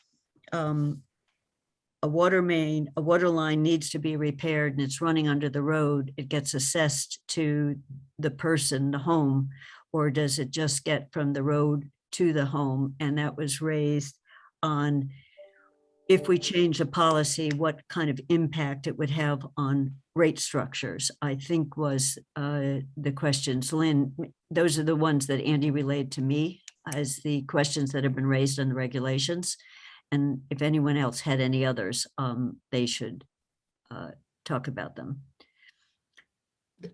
Basically, the questions I asked were, what would be the cost to the town and the timeline of changing our regulations so that we would either pay from the main line to the property line or from the main line to the meter. And the reason I asked that is because that is what other towns, not all other towns, have done, but clearly it would have a serious cost involved. And there has to be a recognition that if we did this for residents, how are we going to handle our higher ed institutions? Because we are their water and sewer providers as well. But this comes from the various residents who have brought to our attention the bills that they have absorbed for water and sewer line breaks. Bob, are you speaking to this, or should we get a response for them on? Yeah, I want to raise some other issues, so I can wait. Okay, so let's do this issue first. Good morning. It's still morning time, yes. So when we talked last time, we kind of gave you a per foot cost of doing a repair, and we said it's around $200,000 we would need to add to our budget if we decide to take on the sewer or water services from the main to the property line. And it's roughly about the same number for taking on the sewer services as well. And that's just a basic rule of thumb, and saying that we're going to probably replace more services than residents do because we want to be proactive. Because as Lynn mentioned, it's how our customers start looking at us at that time and how we treat our customers. We had 2 backups this week on the sewer system. So if there's two backups, and if the town's responsible for the service, wouldn't you as a customer say, you need to fix my service and get it squared away? So we would be doing far more water and sewer service repairs if the town takes it on. So we used a number of 100. So using a number of 100 a year, we came up with those figures of about 220, 220,000 and 250,000 additional we have to add on if we just did what was inside the public way. So we went back to a study we had done a few years ago, and the average length of a water service in Amherst is 105 feet. So if you take that average, which that's the average, we have some that are almost a quarter mile long. We have some that might be really short. Take that average, that changes the numbers from 200,000 to around 2 million. So we would need roughly $2 million for the water side and $2 million on the sewer side if we were responsible for the water mains all the way to the property, all the way to the house and the meter and the connection. And that would be doing, we figure based on the calls we get that we'd probably be doing 100 of each every year. And that's just material costs. We didn't include, well, we did include labor in those too. We use contracted labor prices to do those. So that's material and labor. So that's what the cost, ballpark cost would be.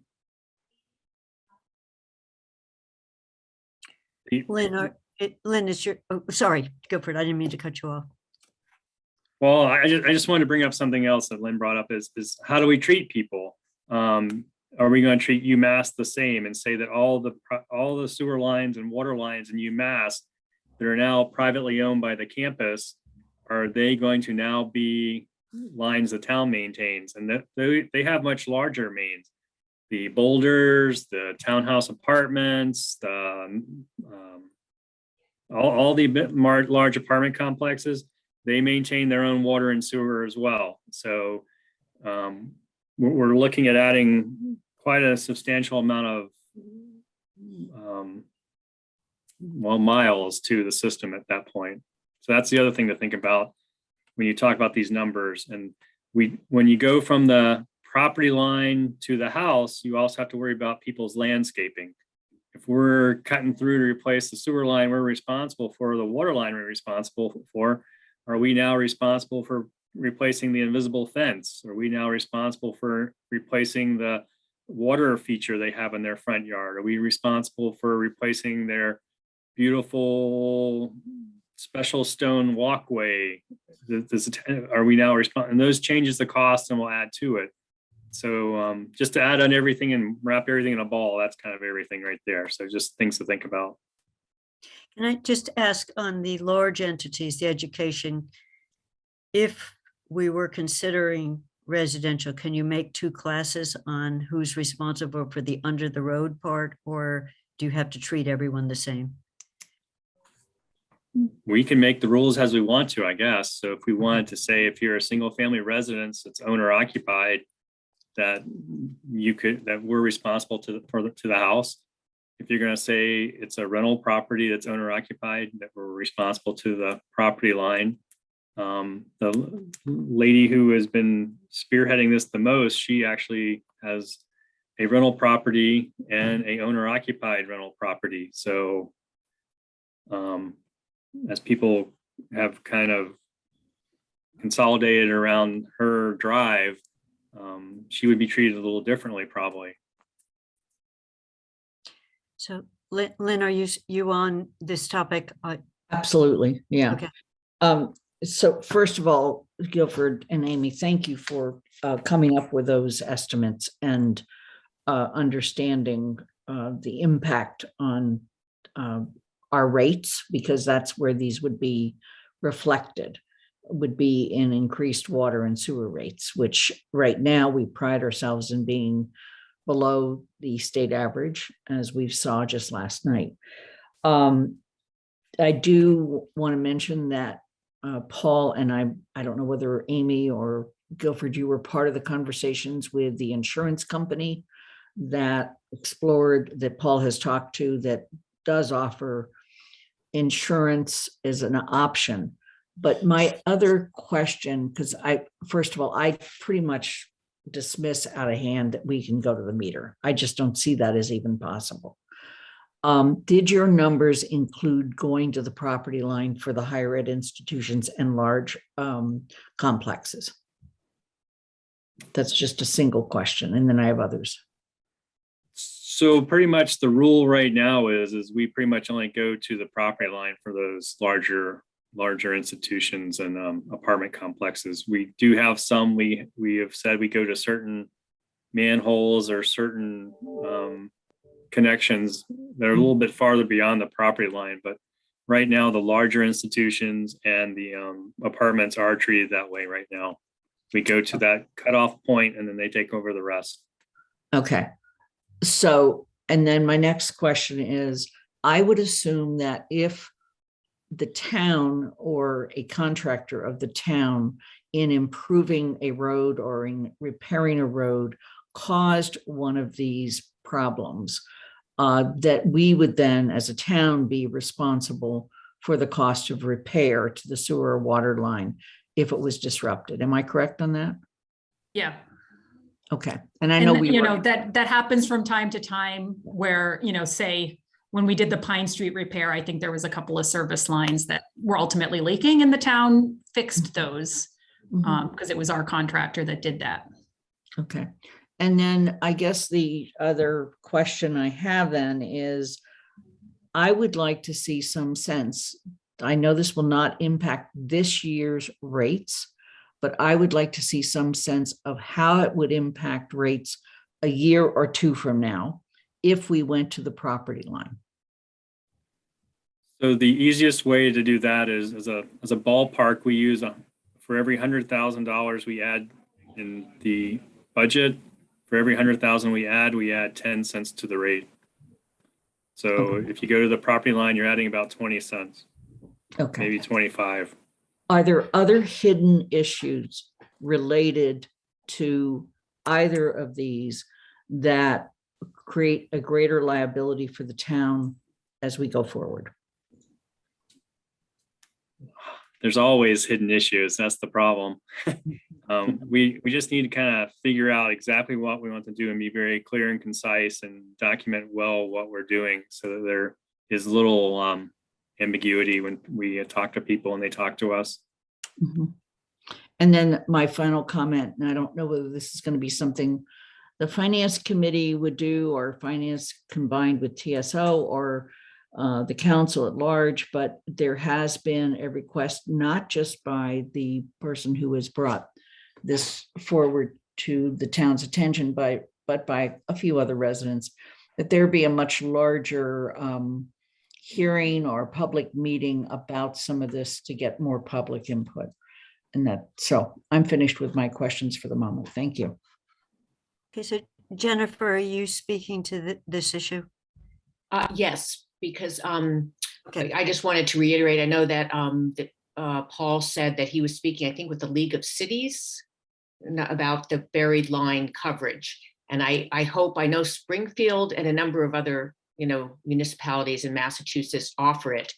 It's, I guess the contract is from the town to the insurer. I'm not sure of the specifics, but then residents in the town at a very low cost can purchase buried line coverage. And in addition to everything, all the questions that Lynn just asked, I hope we can seriously pursue that, because I've been surprised, just in my personal life, I know 3 or 4 different people that found out they had a leak under their house, didn't know there was a leak. One, it was a $35,000 bill and she had insurance, so it was covered. But I know when they repaved Lincoln, a couple of residents found out at that point that they had leaks that they had to pay to repair. Fortunately, the town was already repaving the street, so they didn't have to pay for that, but it was thousands of dollars. And I would think just for the town's own protection, they would want as many people insured, so you're not having to go after individuals that really may not have the funds. Thank you. So we're meeting on this Friday to talk to the insurance provider. Great. That's great. Thank you. Any other comments on this issue? Then Bob, you are on. Thank you. Just wanted to mention that I read through the draft regulations, both the water and sewer, and I had a number of questions, which I wrote down. I sent them to Andy and Sean. I don't know that I need to go through them now, given the time, but maybe a couple of points. One is that I think that I didn't see in either of these regulations, maybe while there was one mentioned in the sewer, of any kind of administrative or due process process for people to dispute the town. And I think that if that such a thing exists, it needs to be at least mentioned, or it needs to be put in as an appendix. But I mean, it's just a lot of things where, the resident or the proprietor will be fined this or that, and which is fine, which is okay, but there needs to be a process around that. It also wasn't clear whether many of the regulations apply only to new installations or are retroactively applied to all installations. For example, I think in one of them, either the sewer or water, it said that you needed to have as-built drawings. Well, my house was built 21 years ago and I don't have any as-built drawings. So I couldn't possibly comply with that retroactively. And then another general thing is that there's a lot of technical terminology in this, and the water is less familiar to me than the sewer. And maybe some sort of diagrams that would show the system and all the components of the system would be very helpful to people, because I don't know where the curb stop is on my property. I don't even know what a curb stop is. And I'm sure you guys all do, but I don't. And, I don't think most people do. So again, it would be very helpful if there was some sort of diagram where we could, people could see what it is. And again, some of these, especially on the sewer side, some of the regulations, are very technical in that, you can't have grease more than 100 milligrams per liter or something. How in the world would a homeowner have any idea what that means? I mean, obviously I wouldn't pour, a thing of oil down my sink. I know that, but a bottle of oil. But I mean, there is no way for an average person to understand what that really means in terms of what you should or shouldn't do. So again, any way that you could explain that or provide some guidance, I think that would be very helpful. We can address all those. Yeah, Thanks. can I just talk about a couple of these? So diagram with components, I think that's a great suggestion, because we do define things, but I do understand that to somebody who's not as entrenched in it, I think that's great. The as-builts, I'm only going to point out that as you guys are talking about who takes ownership, you're asking us to take ownership of stuff that nobody has as-builts for, as you just pointed out, Bob. So we're taking responsibility for components that nobody knows where they are. So that's some of the hesitation that we have with it is, just kind of think about that as you're thinking about who owns liability. Because we didn't have ownership, we don't have the records on where all these components are. And then if the responsibility is thrust on us, we're responsible for stuff that we don't even know where it is. And we don't know what it is. We don't know the size, the makeup. And then the last thing about due process, that was actually something that we talked about with Paul. And so it was a note that we're trying to put it in there, but I think he was trying to figure out whether there was an overarching anywhere in the town. If you have an issue with something that happens in a regulation, whether it needed to be called out specifically in these, or whether, the town has an overarching one, so that's something that we're aware of. And certainly I think we want to circle back, because you're right, like that should be clear. So. Okay, thank you. Lynn and then Bernie. I just want to, before you go to Bernie, I want to ask Dorothy, and I think she's the only one here from TSO. Did TSO finish their review and vote, Dorothy? Yes. The TSO voted to accept the the motion that was sent to us. We said, yes, we're going to sign that, knowing that things are going to change later. Because we had many questions about this and that. We decided it wasn't really the right thing to do to how to settle them all, because this was a temporary measure that had been recommended by people who thought it through, and that the permanent measure would be a little bit different. It's not a temporary measure. It's a permanent measure. We're talking about Dorothy, we're talking about the water and sewer regulations. Oh, water and sewer regulations. Oh, Andy, do you I remember? have to look. We didn't have any serious problems with them. We didn't. I don't think we had a vote. I don't think we had a vote. The reason I'm raising this is because the issues that Bob is raising, which are very legitimate and so forth, are the kind of issues that should be dealt with in TSO unless they're related to the finance. And so I'm going to encourage Bob to make sure that we have a full set of those issues. And if you send it to me, I'll make sure TSO gets it, so that they can consider it as they deal with the content of the regulation and bylaw, and so forth. And I just want to thank you for your thorough look at the bylaw. I will say that's going to take a long time. I'm agreeing with you, and I was really listening to Bob thinking, oh, I'm so glad that he did that reading, because we did not read it that closely, and we didn't finish the discussion. So I think that that's very important to send it to TSO. So I approve of that. I see Andy has returned, and Andy, if it's okay with you, Yeah. I was going to call on Bernie, and we have extended, just so you know, we've extended the meeting time till 11:20.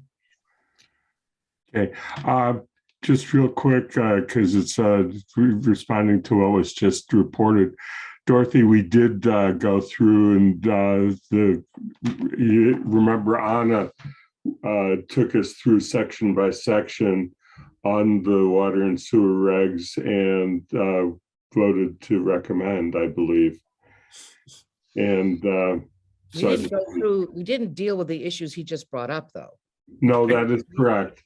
That is correct, but I just did want to supplement the answer. So Back to you, Kathy, you're sharing and keep sharing. right, so just to Dorothy and Andy, in order to consider them, you would have to move to reconsider your vote. Correct. Thank you. Andy, I'm not sure that we gave Anna the full time to go through all of the things that because she had said she was going through it carefully. So Let me suggest we don't take time. There's a history. You'll have a record on this, so we'll come back to that. Just being conscious of all of our time. Agreed. And I haven't seen Bob sent just as we've been requested to, so the rest of us haven't seen all of them either. Bernie. Yeah, Amy, we tried at one point to locate our water and sewer lines, and the town couldn't find them. So I understand that. And Bob, thank you for your thorough reading of them. I went through them page by page and have had to live with some of this stuff as an administrator. There is no mention that I found of an appeal or adjudication process, some kind of negotiation process, so that, problems could be addressed, or if someone has a problem paying, they could do it in installments. There's in any kind of ways that some flexibility in there to give the town the ability to work with the homeowner to solve problems. The question that was raised in the presentation about new and modified services isn't answered in the regulations. And I think the town, from my experience, is not approved or is not considered betterment fees for when sewer water lines are extended. And I think that needs to be considered because they're extending a sewer line because of a failure in a subdivision is an expensive process, and those homes are worth more once they're on sewer or water. I was surprised at how many private water and sewer, how much miles of pipe private water and sewer owned in town. So the newer modified service piece needs to be looked at. The adjudication appeal piece needs to be looked at. And the other thing that's not in the regs and it's not Guilford's challenge is we don't have a septic system maintenance program. And I think that the town should look at implementing something like that because it's a way of preventing the needs to extend sewer lines. So that's my 2 cents. Thank you. Sean, Thanks, Kathy. So Guilford, is it correct that these regs are still under review and being modified based on all the feedback that you're receiving? Is that accurate?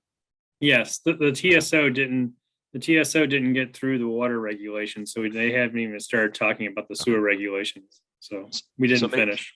So maybe as a suggested next step, and because May is such a busy month, I think Kathy and Andy, if you think it's okay, if people want to send their input or feedback, Bob, I've already forwarded your feedback to Guilford and Amy. We may want to bring this back in June or whenever Amy and Guilford think a next version is ready to review. And we can give the feedback to them now so that they can factor that into whatever their next version is. that sounds like the right approach, and we could at this point move to the next item on the agenda and thank Amy and Guilford for joining us, because they will be back for water and sewer rates. We're going to see them soon. Thank you both very much. You're welcome. Bye. Andy, what do you want to take back chairing? Or should I continue? No, why don't you continue? Okay, so what we were trying to stretch the time to cover was if we could get to it, rental registration fee, but also to be talking about assignments for people taking different parts of the budget, which is what we're going to be starting to meet next week. And I see Matt's hand is up. And one suggestion, if we can't get through both, was to move registration fee to one of the slots, create room in one of the May meetings. We have to make a decision by May 16th. So Matt, let me just call on Matt too, since his hand is up. Thanks, Kathy. I apologize. I cannot stay until 11:20, but I just wanted to say that I did review the memo, and if that goes up for a vote, that I do support the rental registration proposal. And then I would also be more than happy to take on any assignments as appropriate. I don't know if that's within the non-voting members' scope, but I'm happy to do it if you'd like. Okay. Absolutely. And if there is a place you're particularly interested in, Matt, just let Andy know. I mean, we each take on things that either we want to learn more about or we're interested in anyway. So okay. Thank you. Wonderful. Michelle. We also have to discuss the hearing before we finish today. So Right. I just want to make sure we confirm that because it does change things. So I guess I'm looking for is the discussion on the rental fee registration.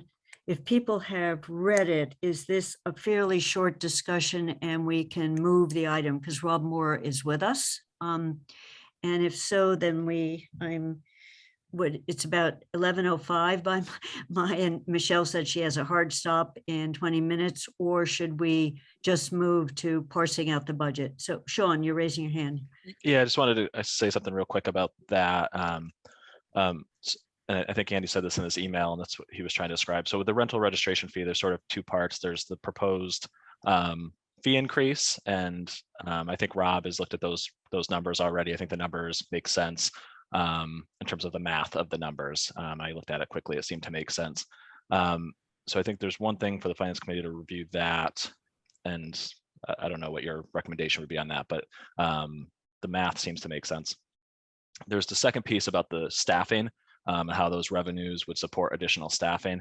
And I think that's the piece that would require, it may not be required in order for a recommendation to go to the council, but we don't generally assign revenues to specific departments. So just because there's an increase in revenues in the inspection department, it doesn't translate to Rob, here you go, here's that money, go hire staff. There, we still have to fit additional staff within the town's operating budget.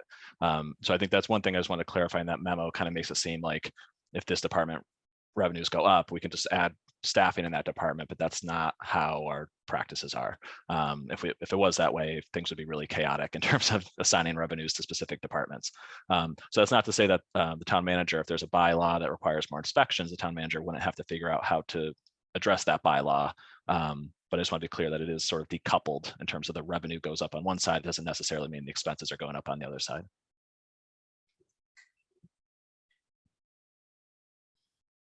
It sounds like we have started a discussion on rental fees, so maybe we can, Bob, go ahead. Yeah, I just had a quick clarification. It was, and I don't have the document in front of me because I had to move. It's sitting on my desk, two floors up, but there was an inspection fee, I think, of $150. Was that per unit or per going into a building? In other words, if you went into a building to do inspections and there were 3 units versus 1 unit, is it 450 or 150? Rob? Yes, so we currently do not have any fee for an inspection. So when we're responding to a complaint or conducting an inspection, we're not able to charge a fee. This would create an opportunity for us to do that. And I think at this time, because the bylaw doesn't require an inspection, it's complaint response. It's going to give us the opportunity on reoccurring issues with properties to be able to charge a fee to that property owner as part of the effort to bring better compliance to that property. So it could be per unit, it could be per inspection, depending on exactly what the situation is. Okay, thank you.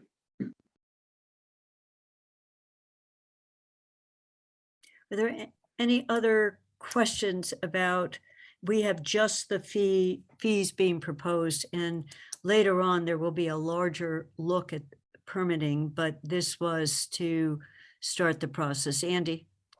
Yeah, the question though of whether it is per unit probably does need to be clarified and put into the policy that the council is going to ultimately pass, because you can't leave that kind of vagueness out there. It's got to be incorporated.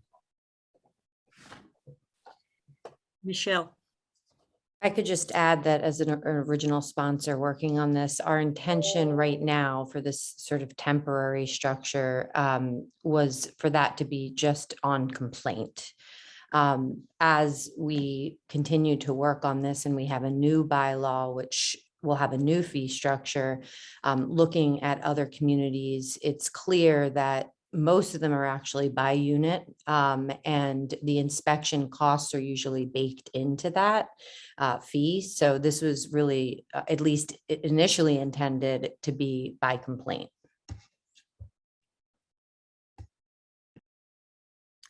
Jennifer? I mean, just to add that the residential rental property bylaw is now, as you all know, at CRC, and as part of revising that bylaw, the fee structure will also be a part of that. So this is really a request we wanted to get, for there to be the opportunity to bring in more revenue in fiscal year 2023, although we may propose another fee structure the following year as part of the revised bylaw.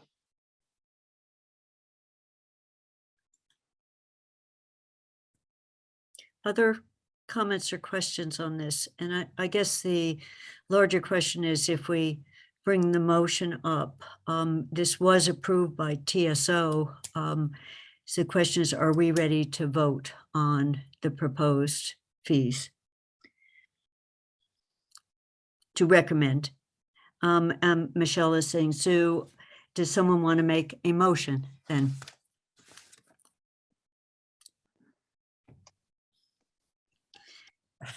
Lynn, go for it. Yeah, the only problem is I need to see the memo. So I move that the Finance Committee recommend to the Town Council approval of the motion of the fees rental fees as proposed. And I second that. Second. Okay, I am going to go around the room. Andy, is that a comment or are you ready to vote? No, I still think we have the problem that needs to be resolved as to whether the $150 inspection fee is that if the inspection, if Rob or his staff go out to one building that has multiple units, is the fee $150 for the entire visit, or is it $150 per unit within the building? And I don't know how you could impose a fee structure without clarification as to what the fee is that's being imposed. Rob? I would suggest that based on the language being proposed, that we would likely look at that per inspection. And if we were responding to an issue that required looking at more than one unit, we'd have to make the decision, can we do that in one inspection, or do we need to break that up into multiple inspections? So I think having that flexibility is okay. It's probably not unusual to look at a multi-unit building and be looking at maybe just the common areas and not necessarily have to charge, 3 inspections of a 3-unit building just because there's 3 units. So for that reason, I wouldn't want to specify per unit. And I think the per unit inspection, for the purposes of this level of where we are with the bylaw in basing it off of the current regulation, I think it'll probably work okay and give us the option to decide if we need to create multiple inspections over time, say as a way to monitor a property that is having issues. Dorothy? Well, this issue is very important at TSO. There was a lot of discussion about equity, small owners, and large buildings. And the understanding was that although the fees are very close right now, between for like 1 to 6 units and a large property with many units, that was going to be remedied when the inspections were more consistent. So because there was a very strong feeling in terms of passing the bylaw that's going to come. The TSO had a great concern that there be difference in funding, in fees and expenses between smaller properties and larger properties. So I understand Rob's point about you need flexibility, but I think it'll have to be defined a little bit more than that. Well, as I understand it, this is per inspection right now. So if you're called out, you're doing an inspection, as opposed to the permit fee or the registration fee itself. So, Rob. Yeah, I just want to follow up on that, when or if the bylaw ever does get revised, that has a mandatory inspection requirement, some sort of periodic inspection of the units, the fee schedule would have to be looked at completely differently than what is being proposed here today. This is not at all intended to address that type of a bylaw or that type of a program. It wouldn't work. And so this is really just about our ability to go in responding to complaints and decide if it's an issue that requires us to charge an inspection fee. And this is really, my thought of this is for the 30 to 40 properties that we deal with regularly, reoccurring problems, and trying to gain compliance and spending a lot of time at those parcel properties. This will give us the opportunity to charge fees appropriately for that work. So is the committee ready to vote? And Andy, I think what's been answered is this is per inspection, and it's on it's in this instance, it's been prompted by a call. It's in response to a complaint. So we're not talking about general inspections of larger multi-units. So. Yeah, I think Rob's provided a good answer, and it's defined as per inspection. If he has a way of interpreting it so that nobody will come back and accuse him of being inconsistent or in violation of the policy. And he's comfortable with it, then I think we're fine. Then I am going to, I think we had a motion made and seconded, so then I'm going to call a vote. Lynn, Aye. Kathy is a yes. Michelle, Yes. Elisha, Yes. Andy, Yes. Bob, I support. and Bernie. I think Rob's going to be accused of being inconsistent regardless. And I think he's probably used to it. I support this. Thank you. So it passes unanimously with one non-voting member absent. Thank you. Thank you very much, Rob, for joining us. And we now have, we now have the witching hour for Michelle. She said she had a hard stop at 11:20, but we have the people taking assignments and then the issue of hearing. So it's the setting of the hearing date. Is that what we were supposed to be recommending? And Lynn, what are our choices? Two options. The issue arose last night during the meeting raised by Councillor Haneke, that all other committees that have been designated to do hearings do them during their committee time. Right now, the hearing for the Finance Committee for the FY23 budget is scheduled for the 16th. One option is to do that hearing separately at 5:30 or 5:30. I actually would suggest even 5, even though it might mean we have a break. And then that we also looked at the option of having that hearing on May 9th, which is presently not scheduled as a town council meeting. Personally, I would just as soon do the 5 o'clock on May 16th. I certainly would too, given the other meetings I have those weeks. Is there any opposition to having that be the time and date for hearings? So I'm hearing the recommendation is to conduct our hearing on the 16th, which is a Monday, and it would be before the council meeting potentially at 5. Is there agreement on that? Anyone in objection? Okay, so I think that's our recommendation. Thank you. I think the next item I want, as we go to assignments, I just want Alicia to weigh in whether she has now been able to arrange her schedule to be at the meetings in May of the Finance Committee. Alicia?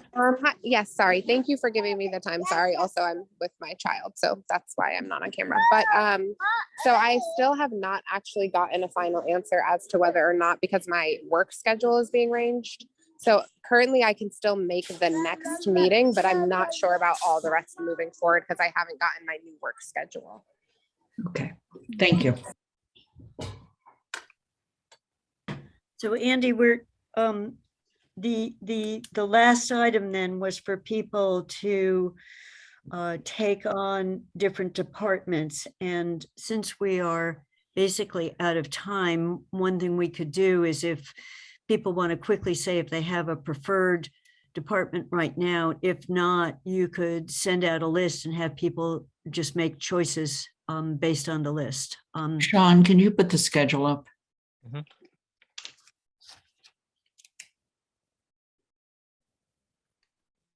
Sorry to cut in, just wondering what exactly is it that we do when we take an assignment? Okay, I can describe it. What you do is you take on yourself to read the proposed budget. And if you have questions, you draft the questions and get them to Sean in advance so that the departments, to the extent they can see some of the questions. And then later on, when we write this up, you can write the short paragraph or the longer paragraph about it. So you're sort of taking on thinking about it in more depth. You're going to see this budget document is quite long. And so that's what it is. But, you know, most of us all of us will usually read all of it, but then it's a question of focusing more in a particular area. I'll Kathy, take, can I add to that real quick? Yeah.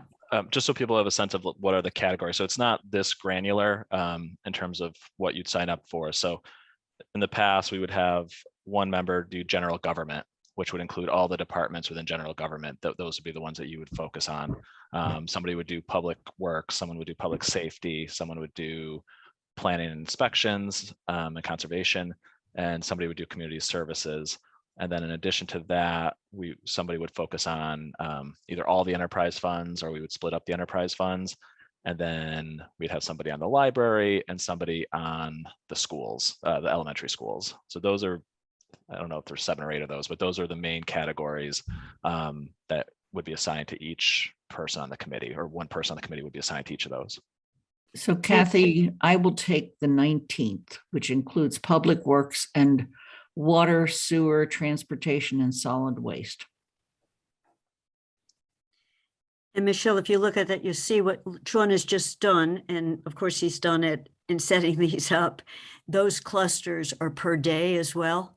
You know, so if you take the 17th, you get a cluster of first responders, public health, public welfare.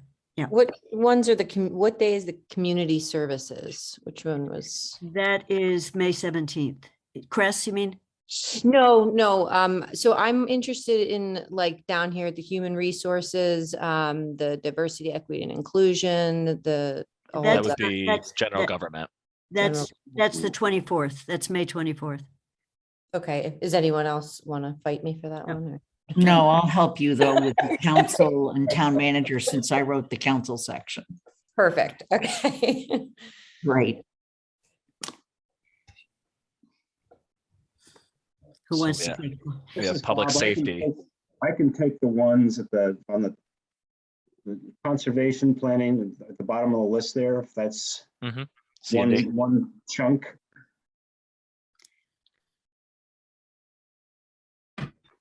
I'll do public safety.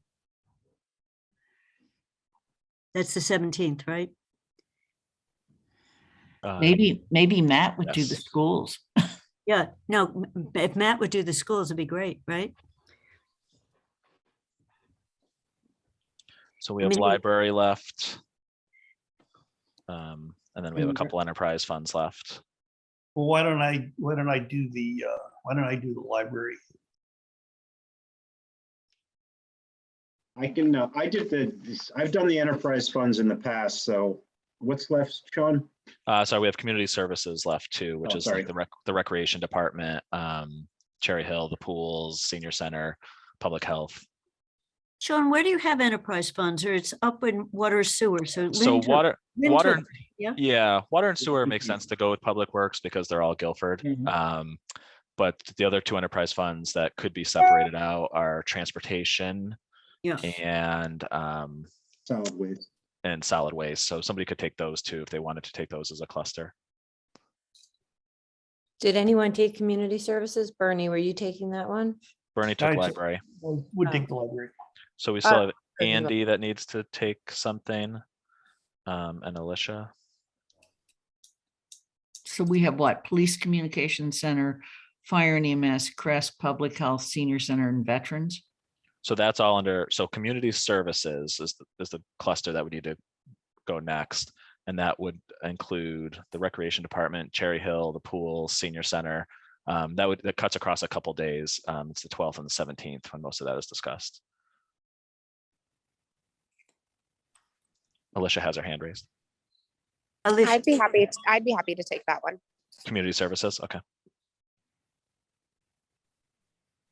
All right, so then the last one, I think, unless I'm missing something, would be transportation and solid waste. And if Andy was open to taking that, then we would be, I think everybody would have an assignment. No, I already took those.